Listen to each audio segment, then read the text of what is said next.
Well, good morning.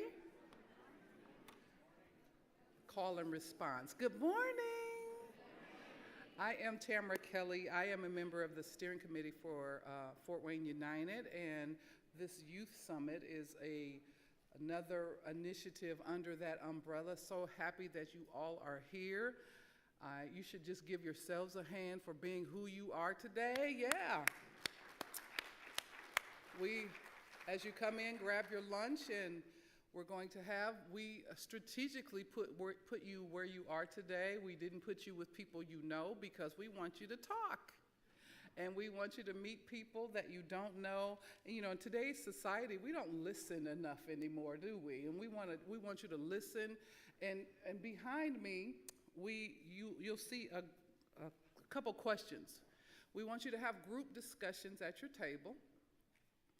And we want you to, question one, tell the table your name, where you're from, your organization, whether you're from a school or a business, a corporation, organization, where you're from, who is the adult in your life you trust the most, throughout your personal life, who has been there for you the most, and what characteristics does that individual have or hold, okay? I'm going to share mine so you can get a gist of what I mean. As I said, I'm Tamara Kelly with East Allen County Schools. There's a lot of Fort Wayne people, the Fort Wayne community, youth advocates, but you know, we're never in competition because we're serving kids, right? That's good stuff right there. We're serving kids, and we never try to compete because we're all doing the same thing, trying to make the lives of kids better, right? So my most trusted adult, even though I have my mom and dad, my parents are 83, but my dad was one of my trusted adults in my life. I trusted him. He was always there, every event, every sporting event, everything I ever had to do. He was there at Girl Scouts, brownies when I was in it, my dad. And the characteristic that he gives to me, he listens. He's compassionate. He never judges, but he tells me when I'm wrong and he tells me when I'm right.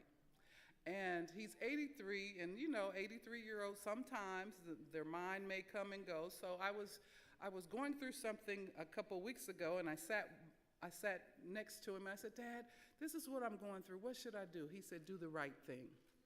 And so he's still giving me that wisdom. So I want you to share your stories at your table with your group. Answer these questions. Then we'll put up a code that you can use. There it is. Wow, that's like magic. And you put your phone, get it, and you can answer. And we want you to answer your questions over the phone. And at the end of this discussion, you'll see all the answers that were answered in the room. And we want to see who the most important people are in your lives today, okay? So welcome, welcome, welcome. We're so glad you could join us today. I know for school systems, this might be a hard week for you because schools are starting on Wednesday and Thursday, but you're here and we're so glad you're here. Welcome. So start talking and we'll be back.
Good morning. If somebody is missing a cell phone, we have a cell phone at the front registration table.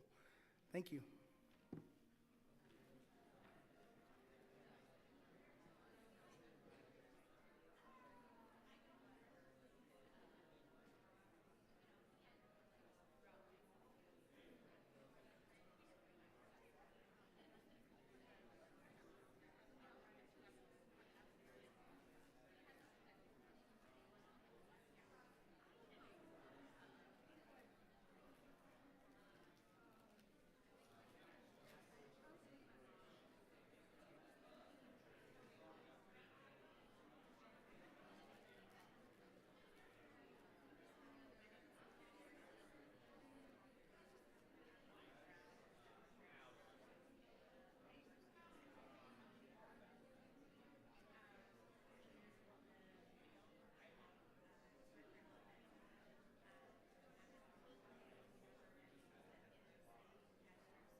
right here.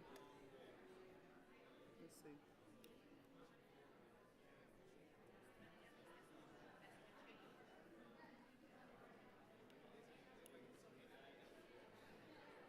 Somebody up there?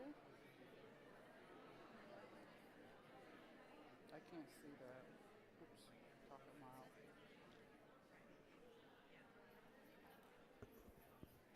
Okay, we're going to give you a couple more minutes to chat with your group. Oh, you all got silent so quickly. Chat with your group, learn some more things. Then we have the beautiful Ashley here who has mics, and she's going to. We want some of you to kind of tell us who your most influential person is and why and all that good stuff. So we're going to pass a mic around so you can share that information with us and so we can get to know you even better, okay? So we'll do that. Any volunteers so far? I know you're not ashamed. You're educators. Okay, Miss Keela. Did you say the most influential person? The questions. Where they go? Can we put the questions Yep. back? Okay. So I'm Keela Guy. I'm a therapist at Studi Elementary. Throughout my personal life, the one who's been there the most, her name is Shirley Woods. If anyone is from the Fort Wayne area, she is the founder of the Yule Wilson Center. And so I met her, I don't know, somehow I met her. And from then on, we just kind of, she's always been there. And so like my mother lives in Texas. And Shirley was kind of like a fill-in, has been a fill-in mother. So anything that I have, anything that my children has, she has been the most influential and the person that I trust the most. And that is because she leads with integrity. She is all about loving people no matter where they are in life and living it out, living love out loud. And so that's what I have gained from her. And that's the most influential and trusted adult in my life. Thank you. Awesome. That's awesome. You're welcome. We have one over here. Hello, everybody. I'm Patrick. I hope everybody's doing good today. I just said my name. I'm from Pave the Path, organized by J-Rob.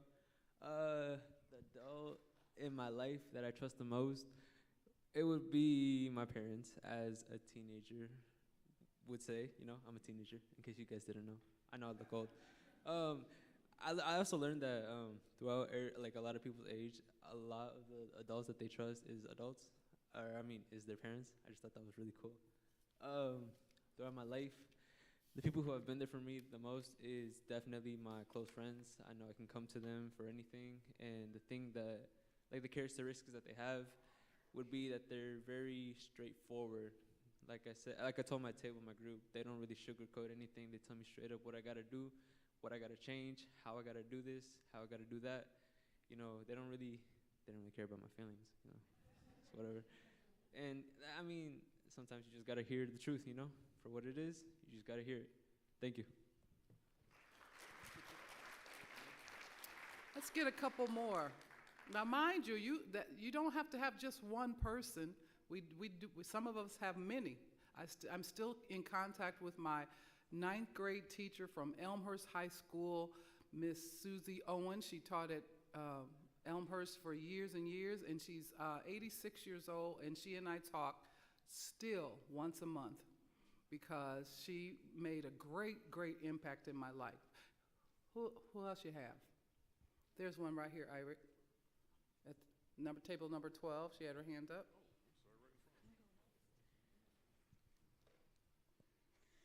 Hi, my name is Sabrina. I'm here with a few organizations. I'm here with the Art Leadership Center and also Pave the Path, as Patrick mentioned.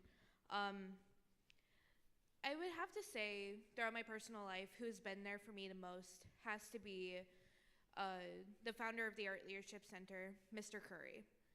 He doesn't sugarcoat anything. He's been there for me. He'll literally hear me out, and I will literally, I could be so sad about a situation, and he'll still hear me out. even though he might tell me the truth that I don't want to hear. And he's very true, he's very loyal, but he's also very compassionate and understanding. And that's really what stands out to me. Awesome. Awesome.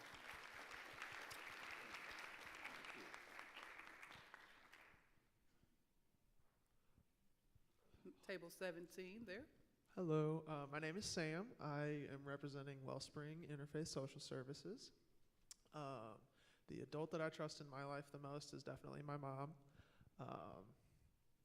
It was weird kind of like growing up because I spent most of my time with my mom, but once I kind of got into high school, got into college, I started to realize some of the things that she had done for us growing up to kind of like support us and protect us and that kind of stuff.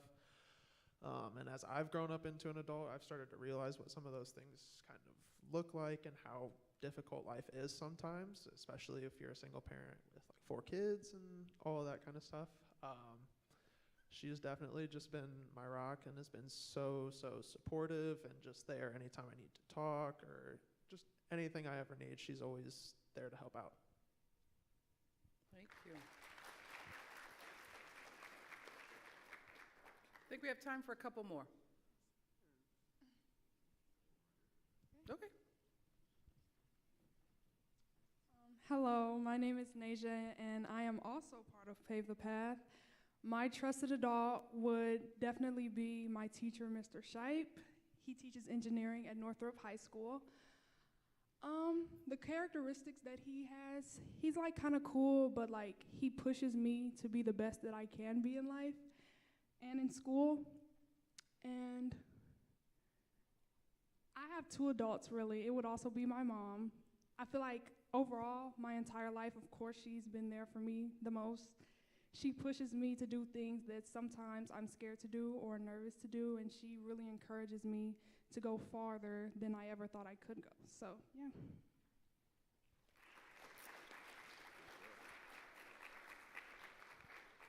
It's very good you say that, because the work we do working with young people, sometimes it gets hard, sometimes doesn't it? And sometimes you're not sure if you're making the right decisions for our young, but you know, I'm a pastor's daughter. You look at the book of David, when you look at David in the Bible, he had to encourage himself some days, right? So sometimes you just have to pat yourself on the back and just encourage yourself that you're doing the best thing you know how to do for young people, right?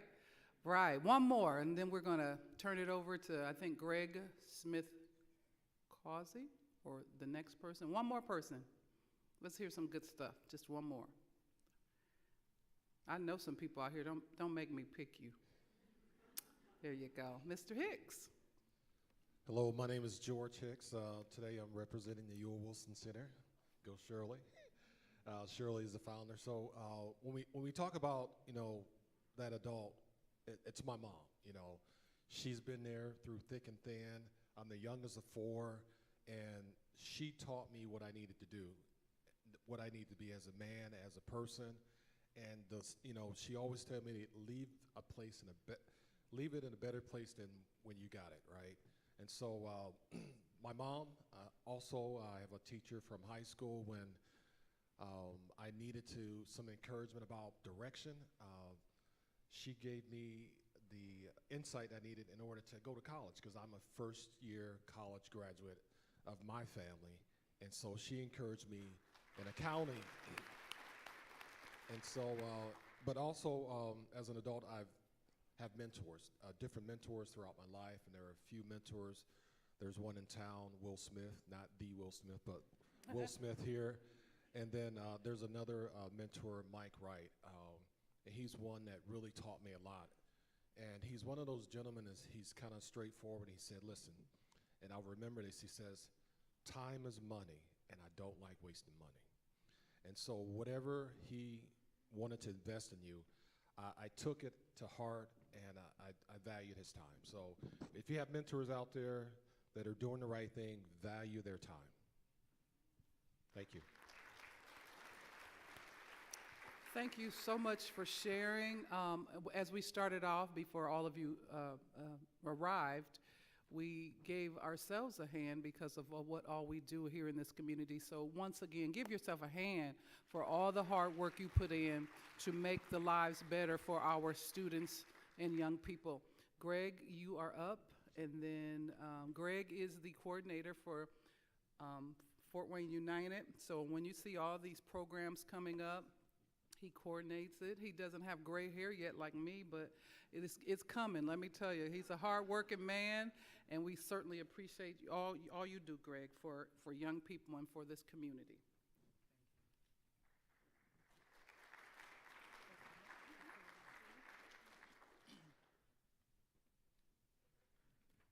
Good afternoon, good morning. I'm not exactly sure which one it is right now, but that's okay. We are actually going to get started in about 5 minutes. So if you guys want to grab a drink, go to the bathroom, do whatever you need to do, we're going to officially start here in 5 minutes. So I will see you guys in 5 minutes.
Good afternoon. We are going to get started. If people can head to their chairs, that would be appreciated.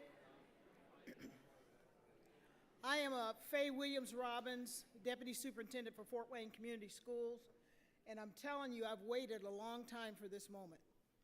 You know, as Irick talked about how, go ahead and give that an applause. Irick and I, a while back, talked about how do we get a youth initiative started under the United Front umbrella. And we have been waiting for the right person to come along. I'm not going to introduce because he will, but I can tell you she's an expert in two fields that I love, working with children and working with teachers. And so we are really thrilled to have her with us today and to be able to share as we kick off what we are calling United Front Youth Initiative. There are students in the room, is that correct? Stand, please. Let's give them a round of applause.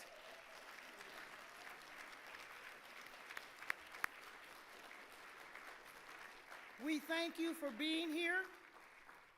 This is historic in the city of Fort Wayne.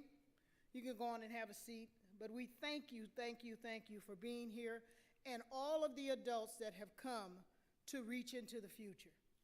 As we think about how you support the youth in this region in ensuring that they have what they need to be successful as they move forward. I would like to say the excitement around this is unbelievable. Even in our school district, Fort Wayne Community Schools embraced United Front from the very, very beginning when Dr. Daniel came into the district, even when Dr. Robinson was here. But as it has ramped up, he came in and never missed a beat and said, this is something we're going to do, just the whole United Front initiative. But then as we think about youth, he was so engaged and so excited about it that the speaker that's going to be coming up was our keynote opening speaker for our opening day this morning. 4,000 employees had an opportunity to hear her speak. That's a commitment on the superintendent's part to say we have to be better and do better for the students that we've chosen to serve. I'm going to do a shout out now before I forget. And if you're in the house, say something. Allen County Public Library. All right. Fort Wayne Fire Department. Purdue Fort Wayne. No? That's all right. We'll clap for them anyway. And Fort Wayne Community Schools. We had over 600 administrators involved in the first initiative of United Front. And now we're bringing on more, we're bringing on teachers, and we're bringing on our students. And so we're excited about that.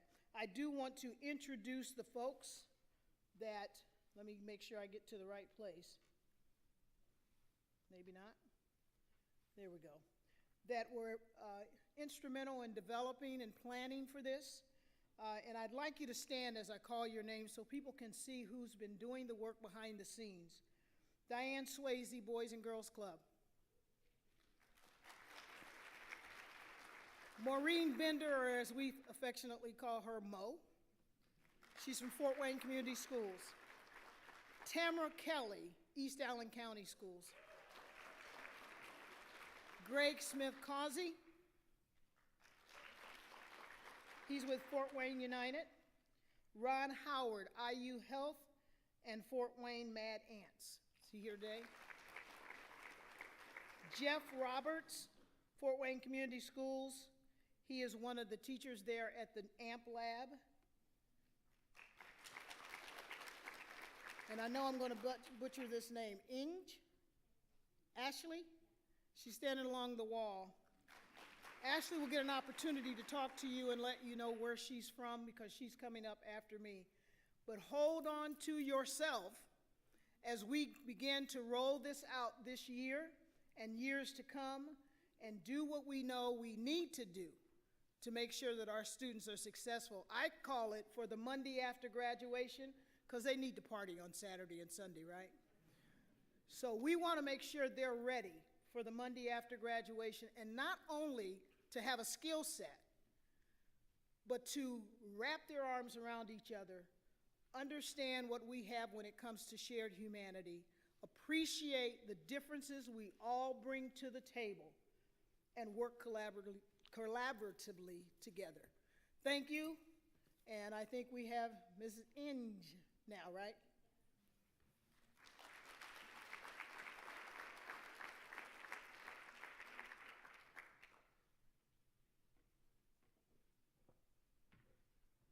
Hello. Yes, it is Inge, one of the few that can get that correct. All right, before I get started, I'm going to start with some shout outs. So if you're from one of these organizations, shout out. Emmanuel Community Church. Yeah. All right. Fort Wayne Urban League. Yeah. Almani Family Services. And Cornerstone. Yes, cool. All right.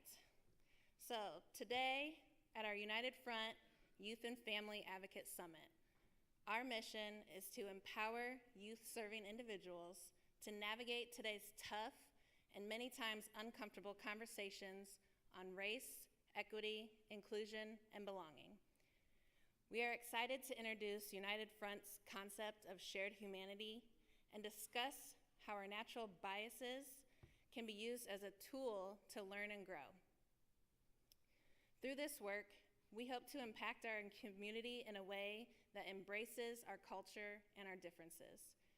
We believe working together to provide our youth advocates with tools to succeed in this mission is key to promoting shared humanity throughout the lives of our community and, most importantly, the lives of our future. It's amazing partnerships such as these which influence and help young people walk a path where racial tensions are less likely to influence their daily activities and experiences. We hope to take the lessons we learned today directly into the classrooms and work on developing a curriculum which will assist students with engagement in this important topic. I want to point out how we talk about young people as if they need to be prepared or readied for this work. They are ready. They're having these conversations with or without us, and they're waiting on us. They are here today, and they're at the table. So when you hear your school or your organization, please stand up and let us recognize you. Howard University, Norfolk State University, Deadstock Vintage, University of Chicago, just keep clapping, I think, yeah. Homestead High School, Bishop Dwenger High School, New Tech Academy at Wayne High School, Northside High School, Southside High School, Canterbury High School, Northrop High School, and Purdue Fort Wayne. Yes.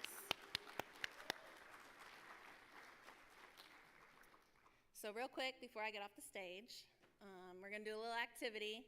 This is all in your head though. I know we don't like to get up and move around. So it's kind of a brainstorming, word association, but I'm gonna read some things and I want you to think what they all have in common. At the end, I'll tell you the answer, so don't freak out.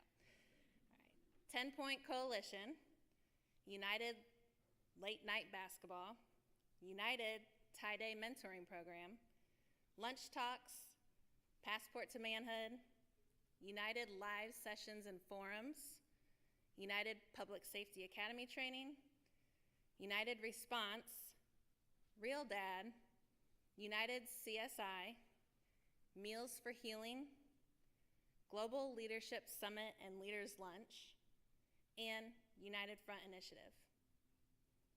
So you may have come up with some things, said United a lot, but I'm gonna tell you, the final answer is Ira Kedley. I'm here to introduce the man behind the curtain, the myth you've probably only read about, and the legend. So please stand and welcome to the stage the one and only Executive Director of Fort Wayne United, Ira Kedley.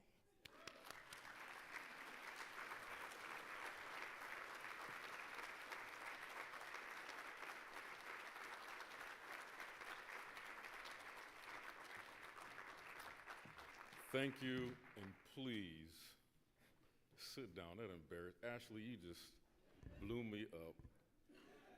Wow.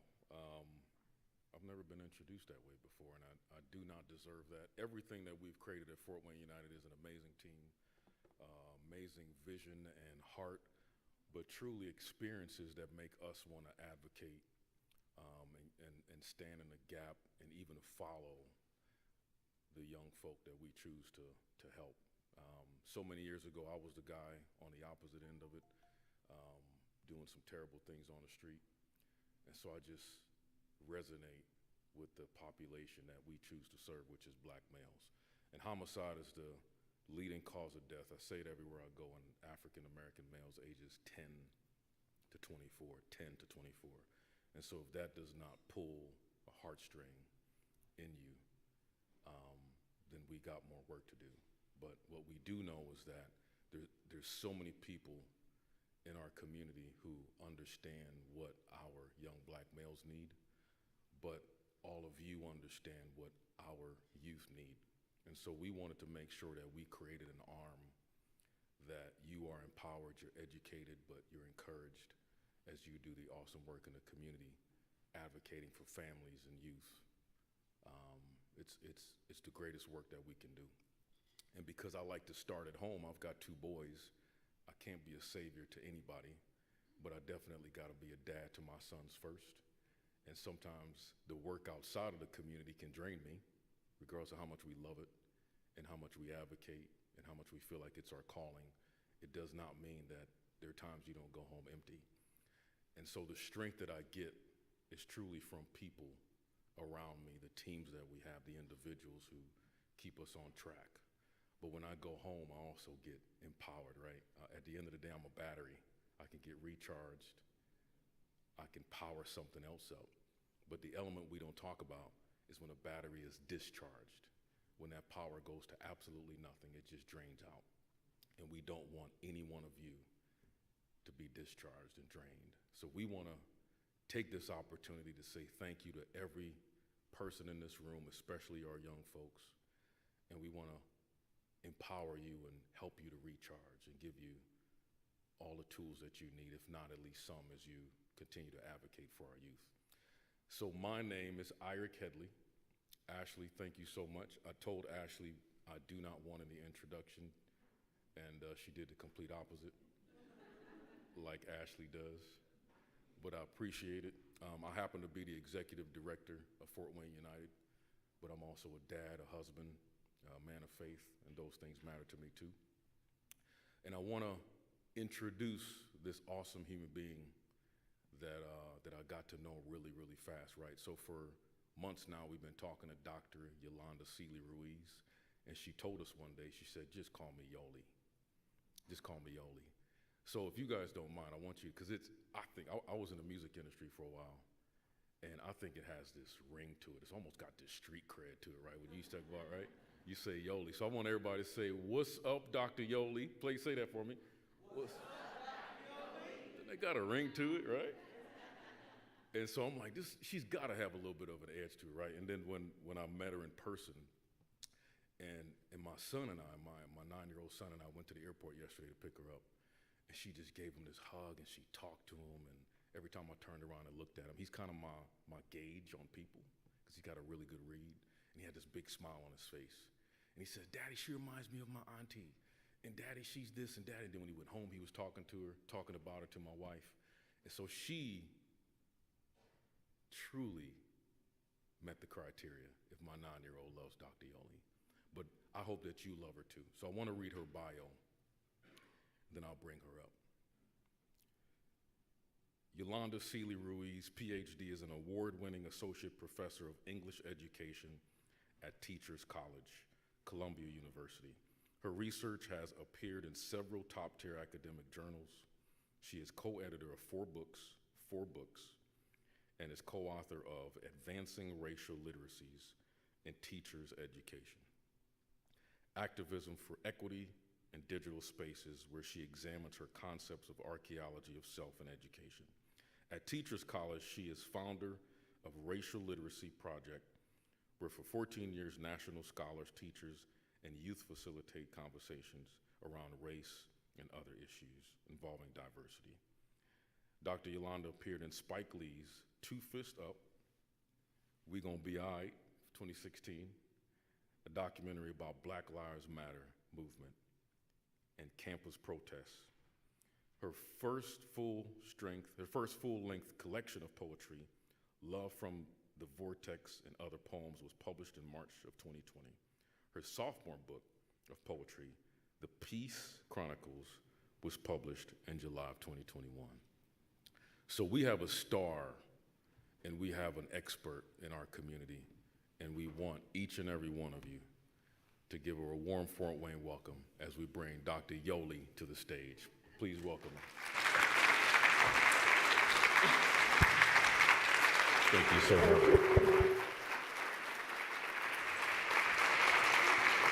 Oh my gosh, I will not cry today. I will not, I already cried, and there's two sisters in the back who know exactly what I'm talking about. Thank you, thank you, thank you, thank you. Oh my goodness, Irick. First Ashley, and then before that, Dr. Faye. I want to give my sincere thanks. It is a blessing and an honor for me to be in Fort Wayne with all of you. So I say thank you to everyone who spoke before me. I greet you in peace, I greet you in love, and I greet you with a heart of gratitude, particularly because you are folks, young people, different ages, who are dedicated to youth. And you've chosen to live your life, let me start my clock. You've chosen to live your life servicing and serving young people. And so for that, thank you. I greet you with reverence. So I'm going to talk a little bit about archaeology of self, and I'll tell you that what I'll be talking about for a little bit, about 45 minutes or so, and then picking up this afternoon, it will be interactive. And what you will notice, let's see, we're gonna get right to it. Let me just tell you a little bit about racial literacy and a little bit about this idea of why racial literacy is important to be connected to youth and those who serve. And I will tell you that I still teach high school. I'm a high school teacher. I teach 3 days a week. And oftentimes over my career, I have brought young people into my classroom at Teachers College because it's important for pre-service teachers to meet their future students and to learn from them. But we know if COVID-19 didn't teach us anything, it pulled back the curtain on the inequities that we knew already existed, right? So it's important for us to understand that while adults, we sometimes have therapy, we have different opportunities to talk through and work through what we're experiencing, sometimes our youth do not. And so it's important that as we serve them, we understand that they are hit with a variety of challenges from school. Sometimes if we think about the arc of the public school education system, it has been violent for some young people, right? Not violent in the sense of violent activity, but violent to their souls, violent to their spirits, what Dr. Bettina Love talks about as spirit murdering. And so we want to make sure that schools are places where the heart is protected, where the soul is protected, where the spirit is protected. And this is why, for me, racial literacy is important. Because if we can talk about, let's say, race, class, gender, all of the markers that actually make us beautiful, but have somehow been twisted in society to say that some deserve this and others do not. If we can talk about that in a real way and build that literacy, we will be able to serve youth in a very different way. So on your table, here we go, our first activity. I know some of you may know each other, but this is an opportunity for us to get to know each other a little bit more. So there's a life story card. They're different colors, I think blue, red, green. Just grab a card. The first one that you put your hand on. Some of you may want to cheat and read it and say, oh, I don't want to answer that one, right? But grab a card. Right? And the instructions are simple. Take a moment, a few seconds, read that card to yourself, and then I'm going to ask, because this is time limit, that you just talk to one other person. So if you're at a table of 4, just talk to, like, turn and find a partner. If you're at a table of 5, just how naturally your body turns to those 2 people. Read the card and share a life story. And I'll bring us back together, okay? in about 5 minutes. Okay? Share your life story.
One more minute.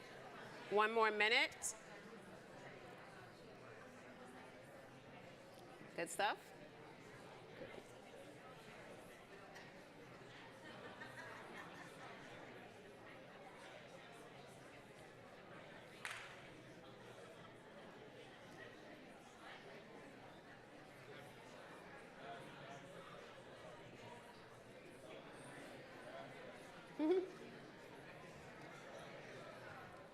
I'm sorry to interrupt. So you know how I know I'm in a room with youth and family-focused people? You know how I know? Because I said turn to like one other person, immediately you all started talking to each other. It became a family moment right away. So I'm sorry for those who may not have had a chance to share, but I introduced this for two reasons, not just for us to hear a little bit of each other's stories, and we'll continue to do storytelling throughout this morning and this afternoon, but to get us used to listening to the stories of others. And so I've been using this game in my classroom or in my teaching for about 20 years. And for those of you who are educators in the room or you work with youth and family groups, after-school programs, I'm not saying you have to buy the game, but you can get a set of index cards and ask young people to write their own questions. They want to know what they want to know about each other. And what I share with teachers is to use this throughout the school year, not a one and done. And it could be life stories, it's different ways to build community. But when we're so deliberate about building community in our classrooms, students and young people are treating each other in a very different way because they know a little bit more about each other. And educators see them differently as well. So thank you for doing that. I appreciate it. I want to make sure that,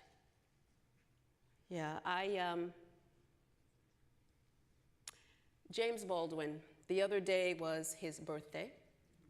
And he's one of the writers and thinkers that helped to bring me to my consciousness. So whenever I teach, wherever I go, there are a few people that show up with me.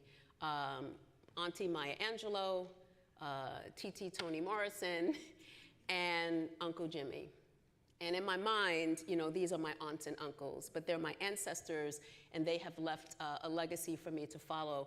And James Baldwin said, not everything that is faced can be changed, but nothing can be changed until it is faced. And it is this spirit that I would like to bring into the room for us to, as we share our stories, as we really think about the multiple truths and what some of our students are experiencing and not getting, and others are, that we be willing to face that. Because unless we're willing to have honest conversations about it, nothing will change. Unless we're willing to be open and to be humble and to share how race and class and gender and sexual orientation, religion has impacted our lives, unless we're willing to have those conversations as adults, we do not have hope of fostering those conversations among our young people, and they are the next generation of adults. We have to prepare them for their world. Right? And so I thank James Baldwin for that. And I want to take a moment, and I believe, David, if I'm right, that there is, let me advance, a QR code here. And so what we would love for you to do is to get your phone and participate. And what I want you to do is, there are two questions. The first question is, as you think about today and this launch and what this youth initiative means, what is one of your fears or apprehensions that you have? Is there a fear that you have coming into this space? Is there a fear that you have continuing with this work of boldly and openly talking about race, talking about the impacts of racism? Just answer that question. What is a fear or apprehension that you have? And beautiful, it's starting to come up. Yes, being misunderstood. Not sure yet. Judgment. It's very difficult to create judgment-free zones, but that is what it is going to take for us to move past the conversations that we're usually stifled, because once someone gets upset or frustrated, they want to quit. Let us be those, because we're serving children, to move forward. Getting it wrong. You know, that's an interesting response, because I want to say that trying to move for perfection is actually the enemy of progress. And if we're so afraid of getting it wrong, we will not take risk, right? And Audre Lorde told us, you know, our silence won't protect us. So if we choose to be quiet out of fear because we're afraid to get it wrong, we will never have an opportunity to grow. You'll never have the opportunity for someone to call you out, but also to call you in.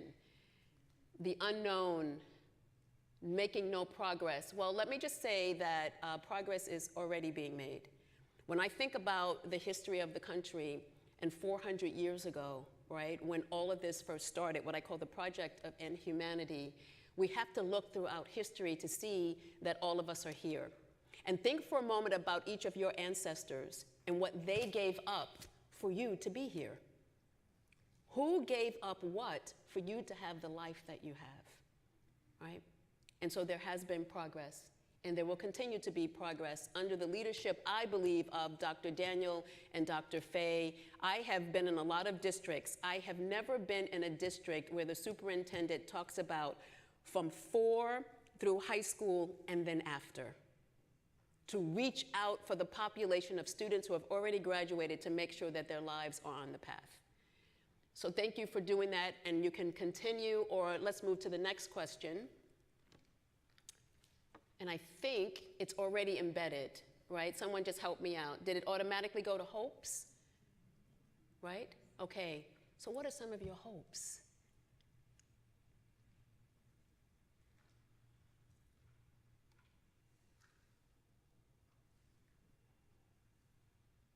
Yes, connection, unity, being impactful, sharing privileges.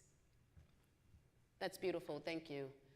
Advancement, learning. And may I just add, how about some unlearning? Because there's probably more that we need to unlearn. I wouldn't say probably more because we need to learn as well, but there's a lot that we need to unlearn. Growth, for sure, open-mindedness. If I were participating, I would put open-heartedness. I make up words all the time, y'all. I'm an English teacher, isn't that what we do? All right, who are my English people, my ELA people? Thank you, yes, yes, someone who's claiming me, thank you. Thank you. So thank you for that, and to carry this hope throughout the school year and throughout your work with young people. So here are our working agreements as we share with this morning, as you hear things throughout the day. I just offer that you say what you mean, right? Be open and honest and deliberate about saying what you mean. Taking space and making space. Being cognizant of if we're not talking too much or we're not talking enough. This space is for all of us. And we have to begin to practice that. And when we practice it in our own lives, then we can teach young people to do the same. Young people are not afraid to take space. It is often the adults that shut it down, right? Their energy, their love of life, their openness, they're always ready to take up space. And yet we tell them, sit down, be quiet, get in a straight line. All of those things that slowly and slowly and slowly, right? And then when we add on beliefs and misbeliefs about race, about gender, we slowly kill their spirit. So let's take space today and let's make space for each other and to challenge yourself. I think this is what I'd like to, this is where I talk about open heart and open mind, and to challenge yourself and really to think deeply about how you were raised, about the things that were said at the dinner table, about the jokes that were made that we all laughed at, and that we dared not to, when someone said something that spoke against the humanity of a child, that we chose to stay silent. So challenge yourself to remember those things, and also to think about when the moment comes again, and they will, those moments do come, what will you do? What will you do differently? So these are these okay for working agreements for us? Y'all feel okay about that? Okay. So a way forward, I'm going to talk a little bit about racial literacy, the development model that I have come up with, the archaeology of self, and we'll do more about that in the afternoon, and critical love and critical humility, which are 2 of the 6 components of the racial literacy development model. But let me say a little bit about me. I write to free and heal myself. Through writing, it's how I discover who I am, who I wish to be, and how I heal from my life. And so any writings that I do, whether there be academic or poetry, are artifacts of my own archaeological dig. And in the case of Love from the Vortex and the Peace Chronicles, y'all, I want to tell you, I spilled the tea, the coffee, the hot chocolate, everything. And I put it all out there, and I thought, what is my mother going to think about this? And Mama hasn't read the book yet, and that's a good thing. But I will tell you that that book is about me learning who I am, my self-journey, my journey to self-love, to self-acceptance through relationships that I had with 6 men over 30 years. And there were moments when I looked up at myself and I said, this is not who my mother raised. What is happening with me? And so being able to write through it, I was able to free myself. And of course, coming out of so much confusion and chaos, the vortex isn't all bad. Sometimes you have to be in the vortex in order to appreciate the peace that comes after. So naturally, after being in those moments, I'm seeking peace.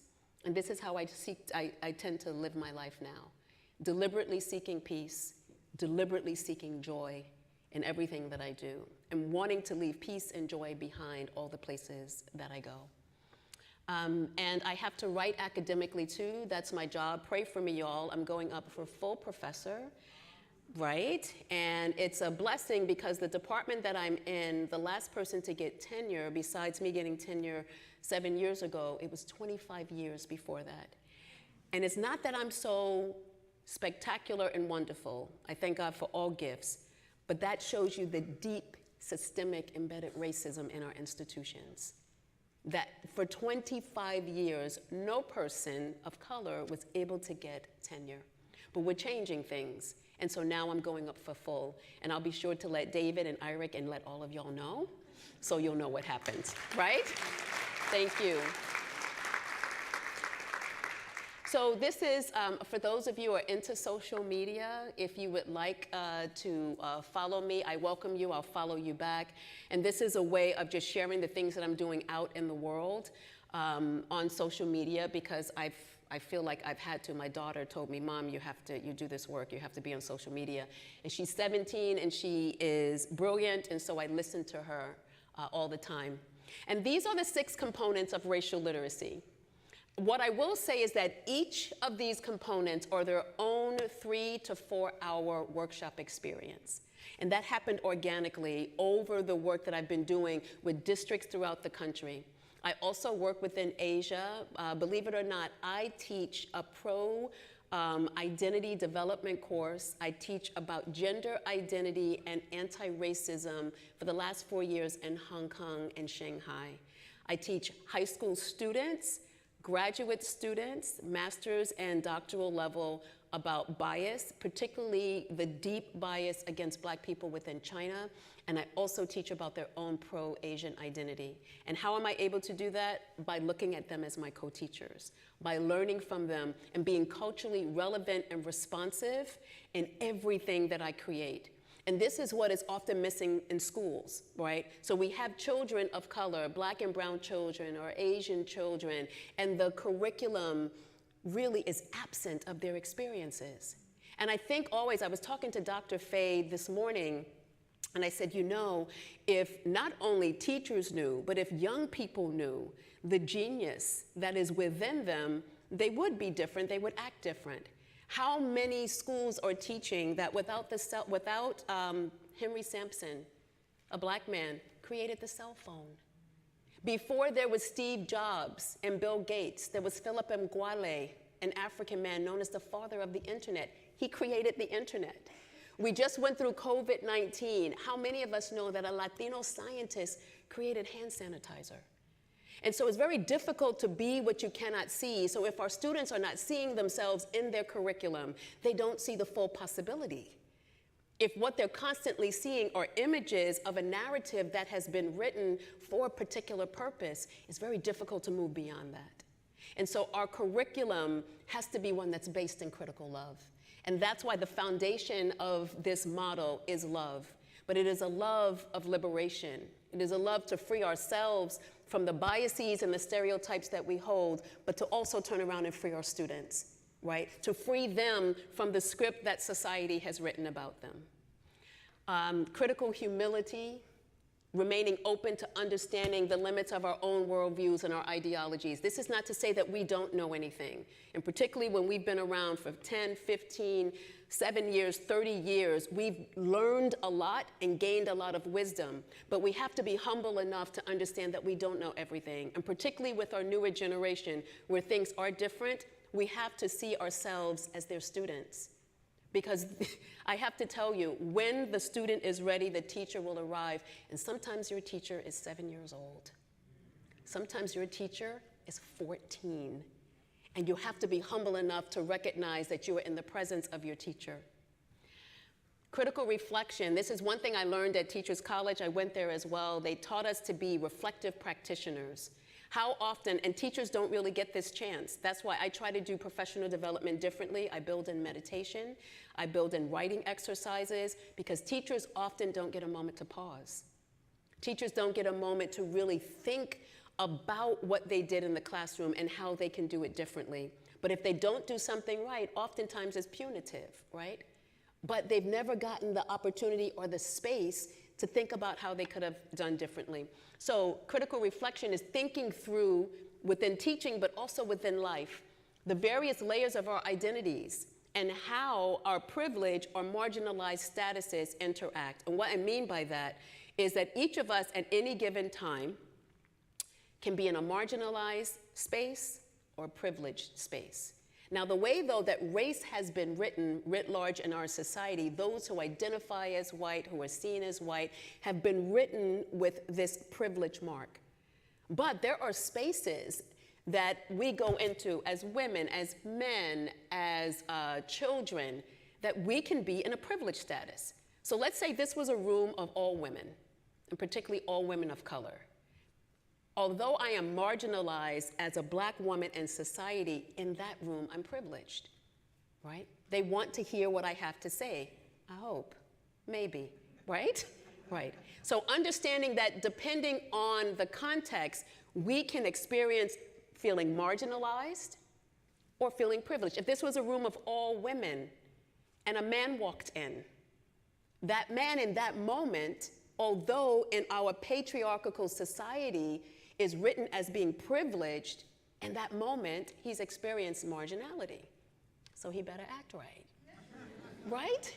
So just really thinking about how our identities, both privileged and marginalized, impacts how we work, how we live, and how we experience the world. Historical literacy is key. This is actually a 4-hour workshop where my colleague and I walk people through 400 moments in history, where everyday people like ourselves decided that they would make a change, right? And so this historical literacy, this developing a deep and contextual awareness for our world, understanding history writ large, but also understanding the history of our local communities.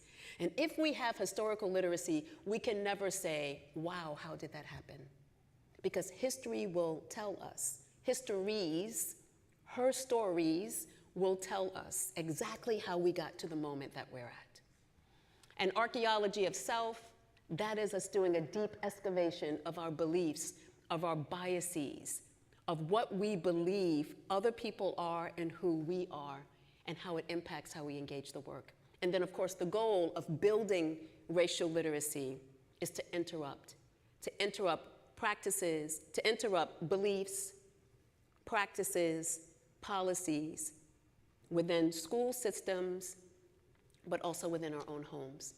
But starting with interrupting ourselves, being able to take hold captive of a thought or an idea that does not see a person in their full humanity, and to catch ourselves and say, no, there's a different way. There's a different way of seeing and moving. And so this is what I say about racial literacy, particularly as it relates to teacher education. It calls for self-reflection. It is a moral and political and cultural decisions about how we, how teachers, how those adults in the lives of children can be catalysts for societal change. But first, we have to learn the multiple truths. We have to learn the history. We have to understand how things work, and then explicitly teach to our students. Our students are ready. They are always ready, and we have to catch up to them. And since I'm an ELA teacher, I do this differently. I ask my students to use their bodies, so tableaus. I do it through journaling, critical text, dialogue. Sometimes we do clay making. Whatever it takes for my students, in this case, mostly pre-service teachers, to examine how they really believe about the children that they're going to serve, and to build their conversation and to build their thinking skills so that they can have constructive conversations around race, class, gender. And lastly, racial literacy asks that teachers act against injustice in their school settings once they recognize it. So it is not just a theory that I've written, it is a practice. It is about action, right? And we have to be able to, like Dr. Daniel said this morning, it's wonderful to have these ideas. How are we going to move to implementation? And racial literacy asks us to do that. This is actually a word cloud from one of my students, my classes. I think it was the spring semester.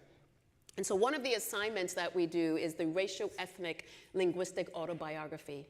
And I ask them to think about their lives, and this may be a great thing to do with young people as well if you really want to get to know them, in 5 segments, starting from like kindergarten, elementary, middle school, high school, and college, because many of them are graduate school students at that time.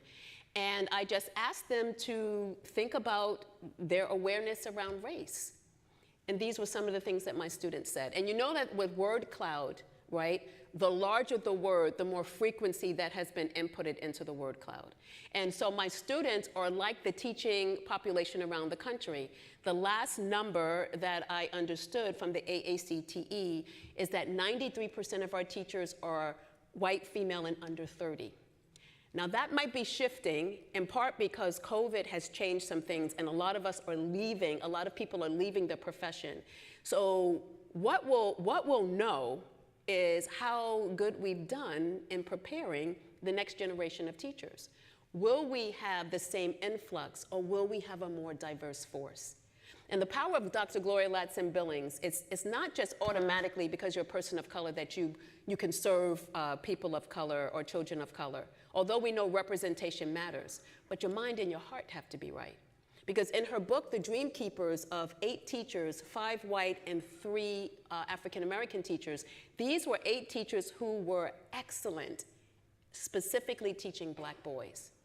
And so she studied them for a year. And guess what? All of those teachers were recommended by the community.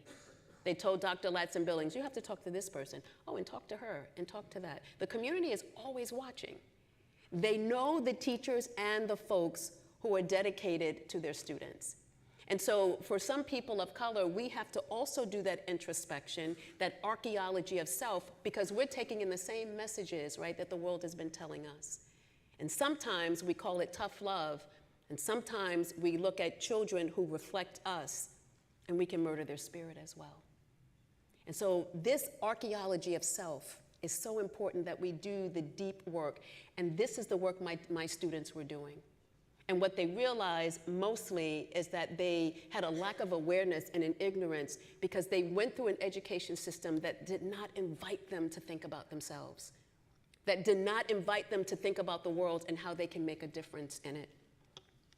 So the racial, ethnic, linguistic autobiography. And there's a lot on this slide, but I share it with you, but I really just want you to focus on the self, which is number 1 of awareness. I'm from New York City, and I've done work at the NYU Metropolitan Center for, they've changed their name. It's now called Research on Equity and Transformation of Schools. And this is the model that they use to work with anyone who's going to work with youth in schools. So you can be a teacher, a counselor, superintendent. If you come in contact with any child, the first thing they're saying that you must do is have self-awareness, right? That you must be critically reflective. That's the first step. You must examine your personal experiences with race, with culture, with unconscious bias and relationships to power, privilege, systems of racism, white supremacy. That's what they say out the gate. And so unless that school district is willing to work with them in this model, they don't work with them. They'll say, okay, we might not be the organization for you. And that's powerful, because it's powerful to know who you are, whose you are, and what you're about. And this is why I'm grateful for this initiative and for United Front. I have to tell y'all, I'm somewhat of a slow learner, but I think I'm starting to get it. The power of Fort Wayne United and United Front to make a difference is phenomenal. And I imagine if you keep going at this rate and more people learn about you, you are a model for other cities to see how this can be done. So it's wonderful to know that the world can be watching. So here's our next activity. As we slowly keep moving into ourselves, I want you to take a moment and think of a story that you have about school. And see, this could be fun because if it's cross-generational at the table, it'll be interesting to see that the story that I tell or the story that a younger person tells, are the stories the same? That what's happening and that young person experiencing the same thing that happened to me years ago. Okay? So take a moment. And when you're ready to share, however your body naturally turns, just one other person, because we're on a time crunch, tell a story that you have about school. Starting at any grade level that you remember. What's a story you have about school?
One more minute, please.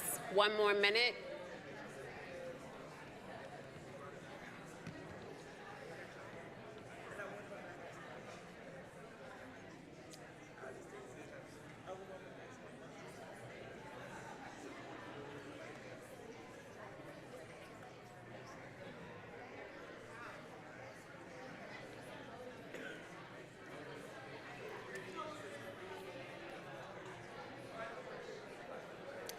Okay, thank you. I don't know why I keep leaning into the mic. I have a mic here. I could have been free as a bird all this time, and I'm leaning over into the mic, right? Thank you for those of you who had a chance to share a story, and let's continue to share our stories, right, as we move throughout the day. So I think that's backwards. So the most beautiful part of the journey is coming to the revelation of the self. That's my dear friend, Kyra Lloyd. I just want you to take a moment to think about what that means for you. How well do you know yourself? Do you spend time getting to know yourself? How do you do that? How do you set time aside? And the self, and I share this image because this is the deep digging, right? When we talk about archaeology of self, and when I ask people to follow me with this metaphor, they often say, well, Yoli, how deep do I need to dig? And I can only answer back very Socratically with a question. And that is, how deep do you need to go? Because the sediments within our lives, right, our political leanings, our religious beliefs, for some, the lack thereof, our understanding of gender, right, who we are, the construction of race. And I say the construction of race because we know that geneticists tell us that we are 99.9% the same. And if we understand our historical literacy, we'll understand why race has been constructed in the way that it has been, but it has nothing to do with biological differences. But yet, we have been taught and we live this way. So all of the layers, and when I say age, how long have we been believing something? You have to have time to sift through those years of belief to do this work. So only you can answer that question, right? Only you, being deeply honest with yourself, you will know what you need to excavate. What I suggest is as we excavate these biases and these beliefs, that we replace it with the critical love, with this profound and ethical commitment for the communities that we're serving. So I want you to imagine, so there's this vase in the family, your family, and it came to you. They really didn't want you to have it. There were people on the telephone, your brother and your sister, your cousins were saying, I don't think that they should get the vase because they're not responsible. But this prize vase passed down from the family ended up in your hands. And guess what, y'all? You just broke it. You just affirmed everything that they believed. So what's the first thing you're going to do? Chances are, if you're able-bodied, you'll get down on your knees and you'll try to pick up the pieces. You're going to wonder, is there glue in the house? How am I going to get this thing back together? And the reality is that although you may glue it together, you will know that the vase will never be the same because it has been broken open. In the same way, if we are willing to be broken open to the beliefs that we hold, to the things that we hold on to deeply for various reasons, and to see a new perspective, it changes. So imagine this. You found the glue, you're putting the vase together. Maybe for the first time, you're seeing the vase in a way that you never have. In its pieces, you're seeing the fullness. You're noticing some discoloring. You're noticing like maybe there's some bubbling that the potter forgot to smooth out. In the pieces, you begin to see the fullness. So I understand the peril of breaking apart the self, fracturing our beliefs. But there is also promise, right? And trying to restore and to understand ourselves. Toni Morrison, my auntie, she once said that we could, in The Pieces That I Am, if you've not seen that documentary, please put it on your list. She said that she doesn't believe, this is not verbatim, but she doesn't believe that we could ever fully understand who we are. But if we pay attention to the moments, we may get a clue about who we wish to be and who we have been. So in the pieces, we begin to understand the fullness, and there's power in that. There's power in, and for those of you who are in therapy, full disclosure, I have been for 5 years. It's the best day of the week. It's the day that I talk all about me, and it's a beautiful thing. And I've been figuring things out. And there's empowerment in knowing who you are, and knowing what triggers you, and knowing why you do the things that you do. So that's the metaphor of, thinking about that vase that's broken. And I want to move forward with this metaphor by talking about kintsugi. And some of you may know that kintsugi is a centuries-old practice of repairing broken pottery. So either the pottery was deliberately broken, or when it was broken by mistake, it was put together with, guess what? Precious metals: platinum, gold, and silver. And the idea is to take what had been broken open, to restore it, not to make it exactly as it was, but to give it a new look, a new perspective, a new way of seeing it. So what have we moved in our lives in that way as we're serving children? Thinking about the kintsugi method, right? It's pretty, I hope you think it's powerful. And this is me pulling together, and I'm happy to share this, not that y'all need to read my stuff, but it's only 6 pages, and so if you're on the beach somewhere, or, oh no, school's about to start, the beach is over. I'm sorry. No, but what I've done, my love of James Baldwin and his work, this idea of racial literacy development and archaeology of self, I revisited his 1963 A Talk to Teachers. That's another resource I share with you. If you've not read that speech, 1963, James Baldwin, A Talk to Teachers. So I take a look at what Baldwin said to teachers through a 2022 racial literacy lens, specifically focusing on the archaeology of the self, to encourage teachers, what James Baldwin called for in 1963, to encourage them in 2022 to go for broke.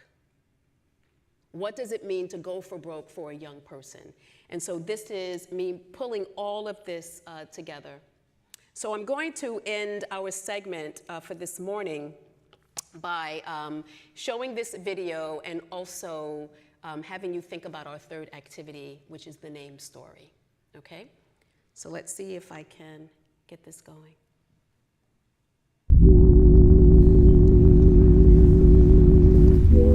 Mohammed. Mohammed. Mohammed. Mohammed, the first time I am mistaken for a white man, I feel a rush of joy lurching from my gut. A relief. I finally won a place today. A right to belong, and invisibility if only for a moment. I am asked what my name is, and I flinch. The jig is up. I am caught in a lie, Mohammed. The familiarity fades. The little flicker behind the eyes isn't lit for me anymore. The third stage of grief is bargaining. But you look so much like us. You don't look Arab at all. Where do you get your blue eyes from? They are so beautiful. It must be somewhere in your bloodline. We must be this beautiful. Which parts of your ancestry do you owe us? Which parts have you stolen? Mohammed. I've spent my life carving vowels out of my throat so my name will be easier to say. Sanding down my grandfather so I could fit him in a carry-on bag, a driver's license, a job interview. Mohammed, the praised one. The one thanked in the earth and sky. I am pouring oil down my throat until it lines my stomach, until no guttural could ever escape. I still say it the way my first white teacher said it. The way she corrected me in front of the classroom until I learned how to stumble over my identity the way she did. To strip away parts of myself that couldn't be marketed to a Western tongue. I still shave off my curly hair and wear blue to bring out my eyes. So beautiful, where did they? Mohammed. Mohammed. Mohammed. Mohammed. Takes me 19 years to learn how to pronounce my own name in public. The first time I say it the way my mother did when she named me Muhammad. Feels like I have stolen something back.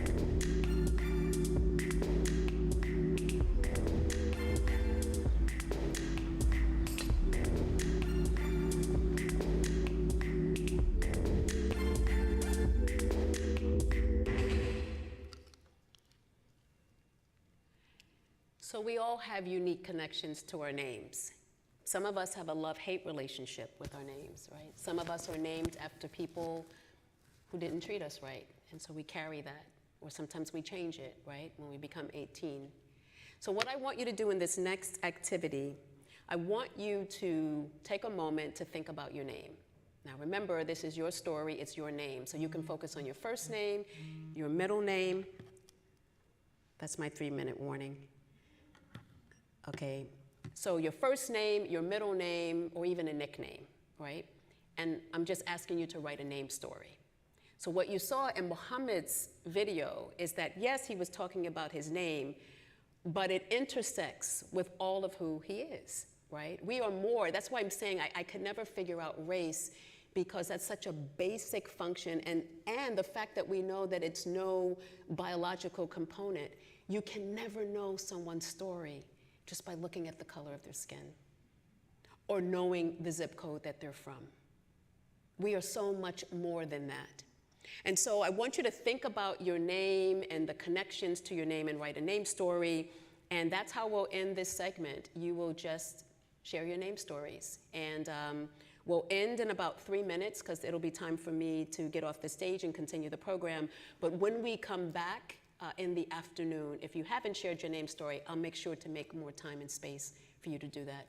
But first, take a moment, I think maybe just to write it, and then we'll hold it, and when we come back in the afternoon, we'll continue with our name stories. Is that okay? Let me just give you about 2 minutes to either do some writing or some meditating on your name, and I'll exit the stage, because my time will be over until I see you later in the afternoon. So let's take a moment, 2 minutes, and then I'll come back and officially say bye for now. 2 minutes.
Okay, thank you for doing that.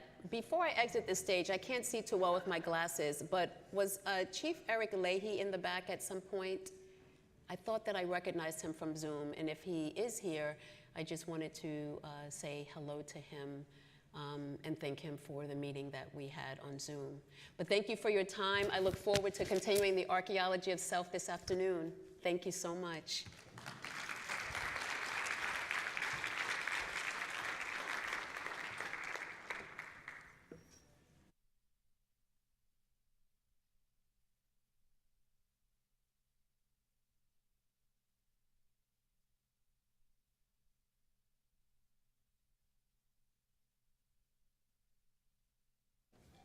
Am I supposed to introduce someone?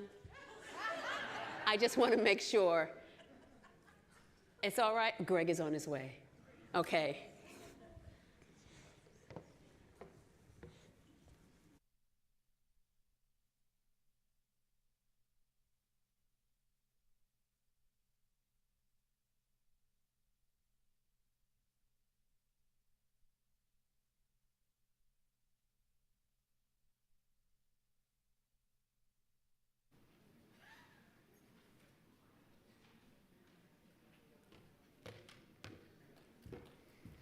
Hello.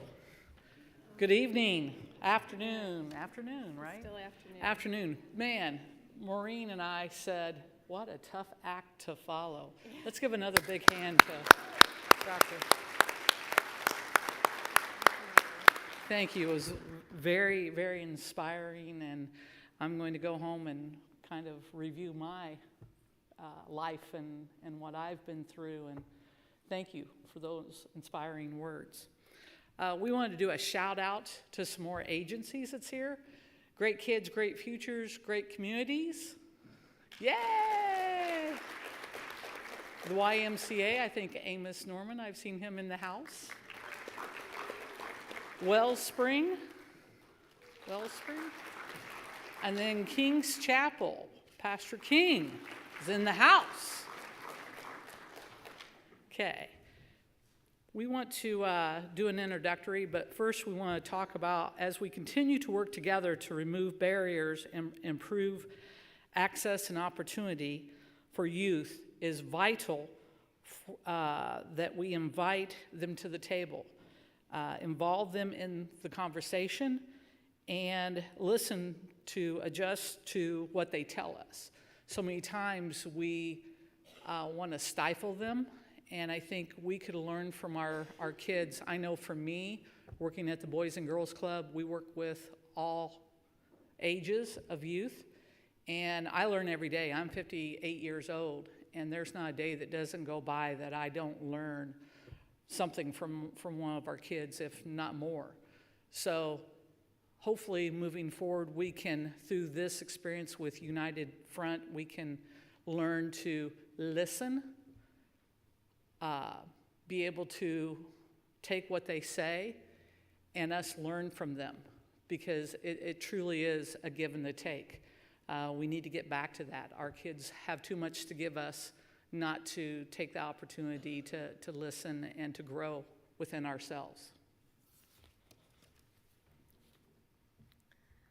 All right, our next speaker, I am humbled to get the honor of introducing her today. Someone I am extremely appreciative of. She's blazing the path for DEI work within higher ed locally, and I am looking forward to hearing her message and learning from her today. She is the Associate Vice President and Chief Inclusion Officer at Indiana Tech, and she received the Society for Diversity's National Award for Innovation and Inclusive Excellence in Education while at Kent State. There she served as Associate Director of Diversity Training. She also served the university from 2008 to 2015 in roles including core trainer and special assistant for the Diversity Education and Training Lab, coordinator of multicultural initiatives and enrollment management and student services advisor, and coordinator of pre-college programs. Lisa Gavan began her career in higher education as senior enrollment services specialist at the University of Akron in 2007, and I am so pleased to introduce her to you all today so that we can learn from her wonderful experience.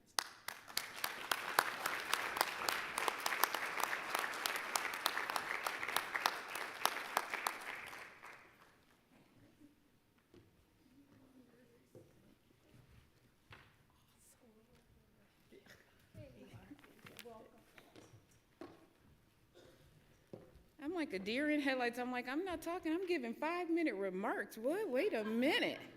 So, good afternoon, though. I do bring you greetings on behalf of my leadership, my president, Dr. Caroline Off, and our whole leadership team. We are actually in our cabinet meeting right now, which is right after our managers retreat. So we're really finalizing our strategic plan because students will be here in the next couple days and we have some deliverables. But I just want to say, one, the light is in my face, but if no other word is really spoken here today, like Dr. Yoli, you have filled my cup already, just looking at the pyramid and everything. However, being privy to knowing that she has more to come, I would, like she had aunties and uncles and cousins, I'm going to say from my good sister, Tasha Cobbs Leonard, that get ready for overflow, family, right? Because there's more coming on this second part, and I'm excited. I also want to thank everybody in the room today for sharing your gifts, acting in the spirit of growth, and really sincerely making room in your heart space for others. The work you do internally at your organizations and externally in the community, we are forever appreciative and grateful for you just being your authentic selves. So I appreciate that. When invited to speak today and to offer a few minutes of remarks, I was humbled, but I was also a bit hesitant because today I really wanted to come here, sit back in the cut, participate in the activities, and just really practice some self-care on my own. And however, when Iric tells you or asks you to say something, you say, of course, Iric, of course, I would be happy to help. And because also I believe I relate to so many of you, I consider you my family. I was happy to get hugs and everything today and respective of the masks, because I know that on a good day, this work can be exhausting, right? So to actually be intentional about taking time out and looking out for you and doing some self-care, I'm just there with you. And I want you to know we're all in this together, right? So I will say a couple remarks on behalf of, or to us from Indiana Tech for United Front. United Front has been very intentional with providing space, place, and now more resources for us to practice self-care. Just know that Indiana Tech, our whole warrior community, we are with you. We have pipeline programs. We have programs for you to have professional development. We're also humans in the community, and sometimes we just want a hug. We want you to know that you can come there and hug us, and we're in this together. I say that. So I will say this. I offer a hearty congratulations today, right? And I want you to give yourselves, we've applauded a lot of people, give yourselves an intentional applause just for being here. Clap because you realize that I'm no good to you unless I take care of me, right? Clap because you know that sometimes real superheroes lived in the heart of small humans with big problems and big obstacles. I want you to clap for our students that are here today because they are our future, and we are really learning alongside with them and empowering them to lead us forward. And finally, clap because I'm done, and that after your 15-minute break, Dr. Yoli will be coming back up to offer her part 2. I just thank all of you sincerely. I appreciate you from the bottom of my heart. So you have a 15-minute break right now, and then we'll be back for part 2. Thank you.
Hello? Got a little under a minute before we get started. If you guys can start heading back to your seats. Gonna finish strong this afternoon. Got some awesome things planned for you.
All right, ladies and gentlemen, welcome back. If you guys can have a seat. Again, my name is Gregory Smith Causey, and I'm the programs manager at Fort Wayne United. And I'm Ron Howard from the Mad Ants and IU Health.